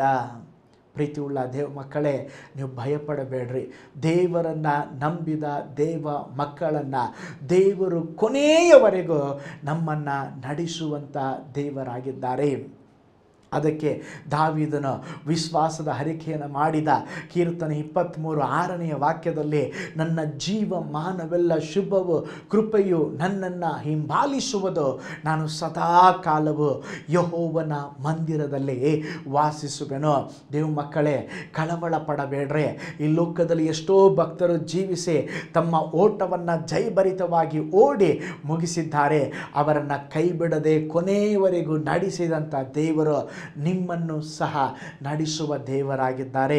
ಅದಕ್ಕೆ ಯೂದನ ಗ್ರಂಥ 1ನೇ ಅಧ್ಯಾಯ 24ನೇ ವಾಕ್ಯದಲ್ಲಿ ನಾವು ನೋಡ್ತೇವೆ, ಎಡವಿ ಬೀಳದಂತೆ ನಿಮ್ಮನ್ನು ಕಾಪಾಡುವುದಕ್ಕೂ ತನ್ನ ಪ್ರಭಾವದ ಸಮಕ್ಷಮದಲ್ಲಿ ನಿಮ್ಮನ್ನು ನಿರ್ದೋಷಿಗಳನ್ನಾಗಿ ಹರ್ಷದೊಡನೆ ನಿಲ್ಲಿಸುವುದಕ್ಕೂ ಆತನು ಶಕ್ತನಾಗಿರುವನು. ಕೊನೆಯದಾಗಿ ದೇವರು ನಮ್ಮನ್ನು ಹೇಗೆ ನಡೆಸ್ತಾರಂತ ಹೇಳಿದ್ರೆ, ದೇವರು ನಮ್ಮನ್ನು ನೆಟ್ಟನೆಯ ಮಾರ್ಗದಲ್ಲಿ ನಡೆಸುತ್ತಾರೆ. ಆದಿಕಾಂಡ 24ನೇ ಅಧ್ಯಾಯ 48ನೇ ವಾಕ್ಯವನ್ನು ನೋಡ್ರಿ, ನನ್ನನ್ನು ನೀಟಾದ ದಾರಿಯಲ್ಲಿ ಕರೆದುಕೊಂಡು ಬಂದದ್ದಕ್ಕಾಗಿ ಆತನನ್ನು ಕೊಂಡಾಡಿದೆನು. ನೋಡ್ರಿ, ಕರ್ತನು ನಿಮ್ಮನ್ನು ಅನುದಿನವೂ ನಡೆಸುವ ದೇವರು. ಅದು ಮಾತ್ರವಲ್ಲ, ನೀತಿಯ ಮಾರ್ಗದಲ್ಲಿ ನಮ್ಮನ್ನು ನಡೆಸುವ ದೇವರು, ನಿತ್ಯತ್ವದವರೆಗೂ ನಮ್ಮನ್ನು ನಡೆಸುವ ದೇವರು. ಅದು ಮಾತ್ರವಲ್ಲ ರೀ, ದೇವರು ನಮ್ಮನ್ನು ನೆಟ್ಟನೆಯ ಮಾರ್ಗದಲ್ಲಿ ನಡೆಸುತ್ತಾರೆ, ಅಥವಾ ಸರಿಯಾದ ಮಾರ್ಗದಲ್ಲಿ ನಡೆಸುತ್ತಾರೆ. ಆತನ ನಡೆಸುವ ಮಾರ್ಗಗಳನ್ನು ನಾವು ನೆನೆಸುವಾಗ ನಿಶ್ಚಯವಾಗಿ ನಮ್ಮ ಜೀವನದಲ್ಲಿ ಆಶ್ಚರ್ಯವೂ ಅತಿಶಯವೂ ವಾಗಿರುತ್ತದೆ. ಹಾಗಿರುವುದಾದರೆ ನಮ್ಮ ಜೀವಿತವನ್ನು ದೇವರ ಕೈಗಳಲ್ಲಿ ಒಪ್ಪಿಸಿಕೊಟ್ಟು, ದೇವರೇ, ನನ್ನನ್ನು ಸರಿಯಾದ ಮಾರ್ಗದಲ್ಲಿ, ನೆಟ್ಟನೆಯ ಮಾರ್ಗದಲ್ಲಿ ನನ್ನನ್ನು ನಡೆಸಿರಿ. ಅಬ್ರಹಾಮನ ಮಗನಾದ ಈಸಾಕನಿಗೆ ಹೆಣ್ಣು ಗೊತ್ತು ಮಾಡುವ ಕಾರ್ಯಕ್ಕಾಗಿ ಅಬ್ರಹಾಮನ ಮನೆಯ ಮೇಲ್ವಿಚಾರಕನಾದ ಎಲಿಯೇಜರನು ಹೊರಟಾಗ ಅವನು ಪ್ರಾರ್ಥನಾಪೂರ್ವಕವಾಗಿ ಹೊರಟ ಅವನನ್ನು ದೇವರು ನೀಟಾದ ಸರಿಯಾದ ಮಾರ್ಗದಲ್ಲಿ ಎಲ್ಲಿಗೆ ಹೋಗಬೇಕು, ಸಂಬಂಧವನ್ನು ಎಲ್ಲಿ ತೆಗೆದುಕೊಳ್ಬೇಕೆಂಬುದಾಗಿ ಅವನನ್ನು ಸರಿಯಾದ ಮಾರ್ಗದಲ್ಲೇ ನಡೆಸಿದರು. ನೋಡ್ರಿ, ನಮ್ಮ ಜೀವನದಲ್ಲಿ ಕೂಡ ದೇವರ ಎಲ್ಲ ಕಾರ್ಯಗಳಲ್ಲಿ ನಮ್ಮನ್ನು ನೀಟಾದ ಸರಿಯಾದ ಮಾರ್ಗದಲ್ಲಿ ದೇವರು ನಡೆಸುತ್ತಾರೆ. ಆ ಅಬ್ರಹಾಮನ ಸೇವಕನು ಎಲ್ಲ ಭಾರವನ್ನು ದೇವರ ಮೇಲೆ ಇಟ್ಟನು. ನಿಮ್ಮ ಜೀವಿತದಲ್ಲಿ ಕೂಡ ನೀವು ದೇವರ ಮೇಲೆ ಭಾರ ಹಾಕ್ರಿ. ನೀವು ಮದುವೆಯ ವಯಸ್ಸಿಗೆ ಬಂದಿರಬಹುದು, ನಿಮ್ಮ ಮಕ್ಕಳ ಒಂದು ಭವಿಷ್ಯಕ್ಕಾಗಿ ಕಾದಿರಬಹುದು. ಓ ಸ್ತೋತ್ರ, ನಮ್ಮ ಒಂದು ಒಳ್ಳೆಯ ಸಂಬಂಧವನ್ನು ಎಲ್ಲಿ ಹುಡುಕೋದು, ಒಳ್ಳೆಯ ಹುಡುಗ, ಒಳ್ಳೆಯ ವರ, ಒಳ್ಳೆಯ ವಧು ಎಲ್ಲಿ ಸಿಗುತ್ತಾರೆ, ಒಳ್ಳೆಯ ಸಂಬಂಧ ಎಲ್ಲಿ ಸಿಗ್ತಾರೆ ಎಂಬುದಾಗಿ ನೀವು ಕಾಯ್ತಾ ಇರಬಹುದು. ನೋಡಿ, ಅವತ್ತು ಅಬ್ರಹಾಮನ ಸೇವಕನನ್ನು ನೀಟಾದ ಮಾರ್ಗದಲ್ಲಿ ನಡೆಸಿ ಅವರಿಗೆ ಒಳ್ಳೆಯದನ್ನು ಮಾಡಿದಂಥ ದೇವರು ಇವತ್ತು ಅದೇ ದೇವರು ನಿಮ್ಮ ಜೀವನದಲ್ಲಿ ಕೂಡ ನಿಮ್ಮ ಕುಟುಂಬದ ವಿಷಯವಾಗಿ, ನಿಮ್ಮ ಮಕ್ಕಳ ವಿಷಯವಾಗಿ, ನಿನ್ನ ಮಗನ ವಿಷಯವಾಗಿ ದೇವರು ನೀಟಾದ ಮಾರ್ಗದಲ್ಲೇ ನಿಮ್ಮನ್ನು ನಡೆಸಲಿಕ್ಕಿದ್ದಾರೆ. ನೀನು ಮಾಡಬೇಕಾದಂಥ ಕಾರ್ಯ ದೇವರನ್ನ ನಂಬಬೇಕು, ದೇವರನ್ನ ಆತುಕೊಳ್ಬೇಕು. ದೇವರೇ, ನನ್ನನ್ನು ಸರಿಯಾದ ಮಾರ್ಗದಲ್ಲಿ ನಡೆಸ್ರಿ, ನನ್ನನ್ನು ನೀಟಾದ ಮಾರ್ಗದಲ್ಲಿ ನಡೆಸ್ರಿ ಎಂಬುದಾಗಿ ಹೇಳ್ರಿ. ನಿಶ್ಚಯವಾಗಿ ದೇವರು ನಿಮ್ಮನ್ನು ಸರಿಯಾದ ಮಾರ್ಗದಲ್ಲೇ ನಡೆಸುವ ದೇವರಾಗಿದ್ದಾರೆ. ಪ್ರೀತಿಯುಳ್ಳ ದೇವ ಮಕ್ಕಳೇ, ಅಬ್ರಹಾಮನ ಸೇವಕನಾದ ಎಲಿಯೇಜರನಂತೆ ನಮ್ಮ ಭಾರವನ್ನು ಕರ್ತನ ಕೈಯಲ್ಲಿ ಒಪ್ಪಿಸಿಕೊಟ್ಟು ನಾವು ದೇವರಿಗೆ ಹೇಳೋಣ, ದೇವರೇ ನನ್ನನ್ನು ನೀಟಾದ ಮಾರ್ಗದಲ್ಲಿ ನಡೆಸಲಿ ಎಂಬುದಾಗಿ ಹೇಳ್ರಿ. ಆಗ ದೇವರು ನಿಮ್ಮ ಕಾರ್ಯಗಳನ್ನು ಸಫಲಗೊಳಿಸುತ್ತಾರೆ. ದೊಡ್ಡ ಕಾರ್ಯವಾಗಲಿ ಚಿಕ್ಕ ಕಾರ್ಯವಾಗಲಿ, ಓ ಸ್ತೋತ್ರ, ಎಲ್ಲವನ್ನ ದೇವರ ಕೈಗಳಲ್ಲಿ ಒಪ್ಪಿಸಿಕೊಟ್ಟು ನೀವು ಮುನ್ನುಗ್ರಿ, ದೇವರು ನಿಮಗೆ ಸಹಾಯ ಮಾಡುತ್ತಾರೆ. ದೇವರ ಚಿತ್ತಕ್ಕೆ ಅನುಗುಣವಾದ ಕಾರ್ಯವನ್ನು ಮಾಡ್ರಿ, ದೇವರು ನಿಮಗೆ ಒಳ್ಳೆಯದನ್ನು ಮಾಡುತ್ತಾರೆ. ಹಾಗಾದರೆ ಈ ದಿನ ನಾನು ನಿಮ್ಮ ಜೊತೆಯಲ್ಲಿ ಮಾತನಾಡಿದೆ, ದೇವರು ನಿಮ್ಮನ್ನು ನಡೆಸುತ್ತಾರೆ. ನಿಮ್ಮ ಎಲ್ಲ ಭಾರವನ್ನು ದೇವರ ಮೇಲೆ ಹಾಕಿ ನೀವು ಭರವಸೆಯಿಂದಿರ್ರಿ, ದೇವರು ನಿಮ್ಮನ್ನು ನಡೆಸುತ್ತಾರೆ. ನಾನು ಇವತ್ತು ಪ್ರಾರಂಭದಲ್ಲಿ ಹೇಳಿದ ಹಾಗೆ ದೇವರು ನಮ್ಮನ್ನು ನಡೆಸುವ ದೇವರಾಗಿದ್ದಾರೆ. ನೀವು ಚಿಂತೆ ಮಾಡಬೇಡ್ರಿ, ಚಿಂತಾಭ್ರಾಂತರಾಗಬೇಡ್ರಿ, ದೇವರು ನಿಮ್ಮನ್ನು ನಡೆಸುತ್ತಾರೆ. ದೇವರು ನಮ್ಮನ್ನು ಹೇಗೆ ನಡೆಸ್ತಾರೆ? ದೇವರು ನಮ್ಮನ್ನು ನಿತ್ಯವೂ ನಡೆಸುವಂಥ ದೇವರಾಗಿದ್ದಾರೆ. ದೇವರು ನಮ್ಮನ್ನು ಹೇಗೆ ನಡೆಸ್ತಾರೆ? ನಾವು ಹೋಗುವ ಎಲ್ಲ ಮಾರ್ಗಗಳಲ್ಲೇ ನಮ್ಮನ್ನು ಕಾದು ಕಾಪಾಡಿ ದೇವರು ನಮ್ಮನ್ನು ನಡೆಸ್ತಾರೆ. ಅದು ಮಾತ್ರವಲ್ಲ, ದೇವರು ನಮ್ಮನ್ನು ನೀತಿಯ ಮಾರ್ಗದಲ್ಲಿ ನಡೆಸುವ ದೇವರಾಗಿದ್ದಾರೆ. ಅದು ಮಾತ್ರವಲ್ಲ, ಅತಿಶಯಗಳನ್ನು ತೋರಿಸಿ ದೇವರು ನಮ್ಮನ್ನು ನಡೆಸುತ್ತಾರೆ. ಅದು ಮಾತ್ರವಲ್ಲ, ದೇವರು ನಮಗೆ ಬೇಕಾದ ಆಲೋಚನೆಯನ್ನು ಕೊಟ್ಟು ಉಪದೇಶಿಸಿ ದೇವರು ನಮ್ಮನ್ನು ನಡೆಸ್ತಾರೆ. ದೇವರು ನಮ್ಮ ಮುಂದೆ ನಿಂತು ಮೇಘಸ್ತಂಭವಾಗಿ, ಅಗ್ನಿಸ್ತಂಭವಾಗಿ ನಮ್ಮನ್ನು ನಡೆಸ್ತಾರೆ. ಕೊನೆಯವರೆಗೂ, ನಿತ್ಯತ್ವದವರೆಗೂ ದೇವರು ನಮ್ಮನ್ನು ನಡೆಸ್ತಾರೆ. ದೇವರು ನಮ್ಮನ್ನು ನೀಟಾದ ಸರಿಯಾದ ಮಾರ್ಗದಲ್ಲಿ ನಡೆಸುವ ದೇವರಾಗಿದ್ದಾರೆ. ಹಾಗಾದರೆ ನಮ್ಮನ್ನು ಒಪ್ಪಿಸಿಕೊಡೋಣ. ದೇವರೇ, ನಮ್ಮನ್ನು ನೀವು ನಡೆಸ್ರಿ, ನಾವು ನಿಮ್ಮನ್ನು ಆತ್ಕೊಳ್ತೇವೆ, ನಿಮ್ಮನ್ನು ನಂಬಿದ್ದೇವೆ, ನಮ್ಮ ಜೀವನದಲ್ಲಿ ಒಂದು ಒಳ್ಳೆಯದನ್ನು ಮಾಡಿರಿ ಎಂಬುದಾಗಿ ನಾವು ಕರ್ತನ ಸಮ್ಮುಖದಲ್ಲೇ ನಾವು ಪ್ರಾರ್ಥನೆ ಮಾಡೋಣ. ಎಲ್ಲರ ಕಣ್ಗಳನ್ನು ಮುಚ್ಚೋಣ. ಸ್ವಲ್ಪ ಹೊತ್ತು ಎಲ್ಲರೂ ದೇವರಿಗೆ ಸ್ತೋತ್ರ ಹೇಳೋಣ. ಹಲ್ಲೆಲೂಯಾ. ನಮ್ಮ ದೇವರು, ಆತನು ಒಳ್ಳೆಯ ದೇವರು, ನಮ್ಮನ್ನು ನಡೆಸುವ ದೇವರು, ನಮ್ಮನ್ನು ಸರಿಯಾದ ಮಾರ್ಗದಲ್ಲೇ, ನೀತಿಯ ಮಾರ್ಗದಲ್ಲೇ, ಓ ಸ್ತೋತ್ರ, ಹಲ್ಲೆಲೂಯಾ. ಓ ನಮ್ಮ ಜೀವನದಲ್ಲೇ, ಓ ಸ್ತೋತ್ರ, ನಡೆಯಬೇಕಾದ ಮಾರ್ಗವನ್ನು ಉಪದೇಶಿಸಿ ನಡೆಸುವ ದೇವರು. ಎಲ್ಲರೂ ಹೇಳ್ರೆ, ನಿಮ್ಮ ಬಲಗೈನ ಮೇಲಕ್ಕೆತ್ತಿ ಹೇಳಿ, ಏಸಪ್ಪ ನನ್ನನ್ನು ನೀವು ನಡೆಸ್ರೆ, ಕೊರತೆಗಳ ಲೋಕದಲ್ಲಿ ಇದ್ದೇನೆ ಏಸಪ್ಪ, ಏನು ಮಾಡಬೇಕೆಂಬುದಾಗಿ ಗೊತ್ತಿಲ್ಲದ ಒಂದು ಪರಿಸ್ಥಿತಿಯಲ್ಲಿ ಇದ್ದೇನೆ, ಭವಿಷ್ಯತ್ತಿನ ಕುರಿತಾಗಿ ಅನೇಕ ವಿಷಯಗಳನ್ನು ನೆನೆಸಿ ನಾನು ಗೊಂದಲದಲ್ಲಿ ಇದ್ದೇನೆ ಏಸಪ್ಪ, ನನ್ನನ್ನು ನಡೆಸುವವರು ಯಾರೂ ಇಲ್ಲ. ಏಸಪ್ಪ, ನೀವು ನಮ್ಮನ್ನು ನಡೆಸಬೇಕು, ನೀವು ನಮಗೆ ಸಹಾಯ ಮಾಡಬೇಕು. ಹಾಲೆಲೂಯ ಹೇಳಿ, ನನ್ನನ್ನು ನಡೆಸುವವರು ನೀವೇ ಸ್ವಾಮಿ. ದೇವರೇ, ನಾನು ನಿನ್ನನ್ನು ನಂಬಿದ್ದೇನೆ, ನೀನು ಕೈ ಬಿಡದೆ ಓ ಸ್ತೋತ್ರ, ಮರುಭೂಮಿಯ ಅವಸ್ಥೆಯಲ್ಲಿ ಕೂಡ ನಮ್ಮನ್ನು ಪೋಷಿಸಿ ನಡೆಸುವ ದೇವರು ನೀವಾಗಿದ್ದೀರಾ. ಅದಕ್ಕಾಗಿ ನಿಮಗೆ ಸ್ತೋತ್ರ. ಕರ್ತನೇ, ಈ ದಿನ ಈ ಆನ್ಲೈನ್ ಆರಾಧನೆಯಲ್ಲೇ ನಮ್ಮೊಂದಿಗೆ ಭಾಗಿಯಾದಂಥ ಒಂದೊಂದು ಕುಟುಂಬಗಳಿಗಾಗಿ ಪ್ರಾರ್ಥಿಸ್ತೇವೆ. ಓ ದೇವರೇ, ಈ ಆನ್ಲೈನೆಲ್ಲ ನೋಡುತ್ತಾ ಇರುವಂಥ ದೇವ ಮಕ್ಕಳಿಗಾಗಿ ಪ್ರಾರ್ಥಿಸ್ತೇವೆ. ಎಲ್ಲರನ್ನ ದೇವರೇ ನೀವು ನಡೆಸರಿ ಕರ್ತನೆ. ನೀನು ಕೈ ಬಿಡದ ದೇವರು, ನೀವು ಅದ್ಭುತವಾಗಿ ನಡೆಸುವ ದೇವರು, ಅತಿಶಯವಾಗಿ ನಡೆಸುವ ದೇವರು. ನಿನ್ನ ಜನರನ್ನ ನಡೆಸಬೇಕೆಂಬುದಾಗಿ ನಾವು ಪ್ರಾರ್ಥಿಸ್ತೇವೆ. ಈ ವಾರವೆಲ್ಲ ಓ ದೇವರೇ, ಕಣ್ಮನೆ ಹಾಗೆ ನಿನ್ನ ಮಕ್ಕಳನ್ನು ಕಾಪಾಡ್ರಿ. ಅವರ ಅಗತ್ಯತೆಗಳ ಅವಶ್ಯಕತೆಗಳನ್ನು ಪೂರೈಸಿ ಎಲ್ಲ ರೋಗ ರುಜಿನಗಳಿಂದ ತಪ್ಪಿಸಿ ಕಾಪಾಡ್ರಿ. ಎಲ್ಲದಕ್ಕಿಂತ ಹೆಚ್ಚಾಗಿ ನಡೆಸುವಂಥ ನಿಮ್ಮ ಹಸ್ತವು, ನಿಮ್ಮ ಕರವು ನಿನ್ನ ಜನರೊಂದಿಗೆ ಇರಬೇಕೆಂಬುದಾಗಿ ನಾವು ಪ್ರಾರ್ಥಿಸ್ತೇವೆ. ನಿಮ್ಮ ಜನರನ್ನು ಬ್ಲೆಸ್ ಮಾಡ್ತೇವೆ. ನಿನ್ನ ಕೃಪೆ ದೇವರೇ ಸ್ತೋತ್ರ, ನಿನ್ನ ಕರುಣೆ, ನಿನ್ನ ದಯೆ ನಿನ್ನ ಮಕ್ಕಳ ಮೇಲಿರಲಿ ಸ್ವಾಮಿ. ಯಾರಾದರೂ ರೋಗದಿಂದ, ಬಲಹೀನತೆಯಿಂದ ಕೈ ಬಿಡಲ್ಪಟ್ಟಂಥ ಅವಸ್ಥೆಯಲ್ಲಿ ಇರೋದಾದರೆ ಅವರೆಲ್ಲರ ಕಣ್ಣೀರನ್ನು ಒರೆಸು, ಅವರಿಗೆ ಸಹಾಯ ಮಾಡಿರಿ, ಒಂದು ಅದ್ಭುತವನ್ನು ಮಾಡಿರಿ. ನಮ್ಮ ಪ್ರಾರ್ಥನೆ ಕೇಳಿದ್ದಕ್ಕಾಗಿ ಸ್ತೋತ್ರ, ಯೇಸುವಿನ ಹೆಸರಿನಲ್ಲಿ ತಂದೆಯೇ, ಆಮೇನ್, ಆಮೇನ್.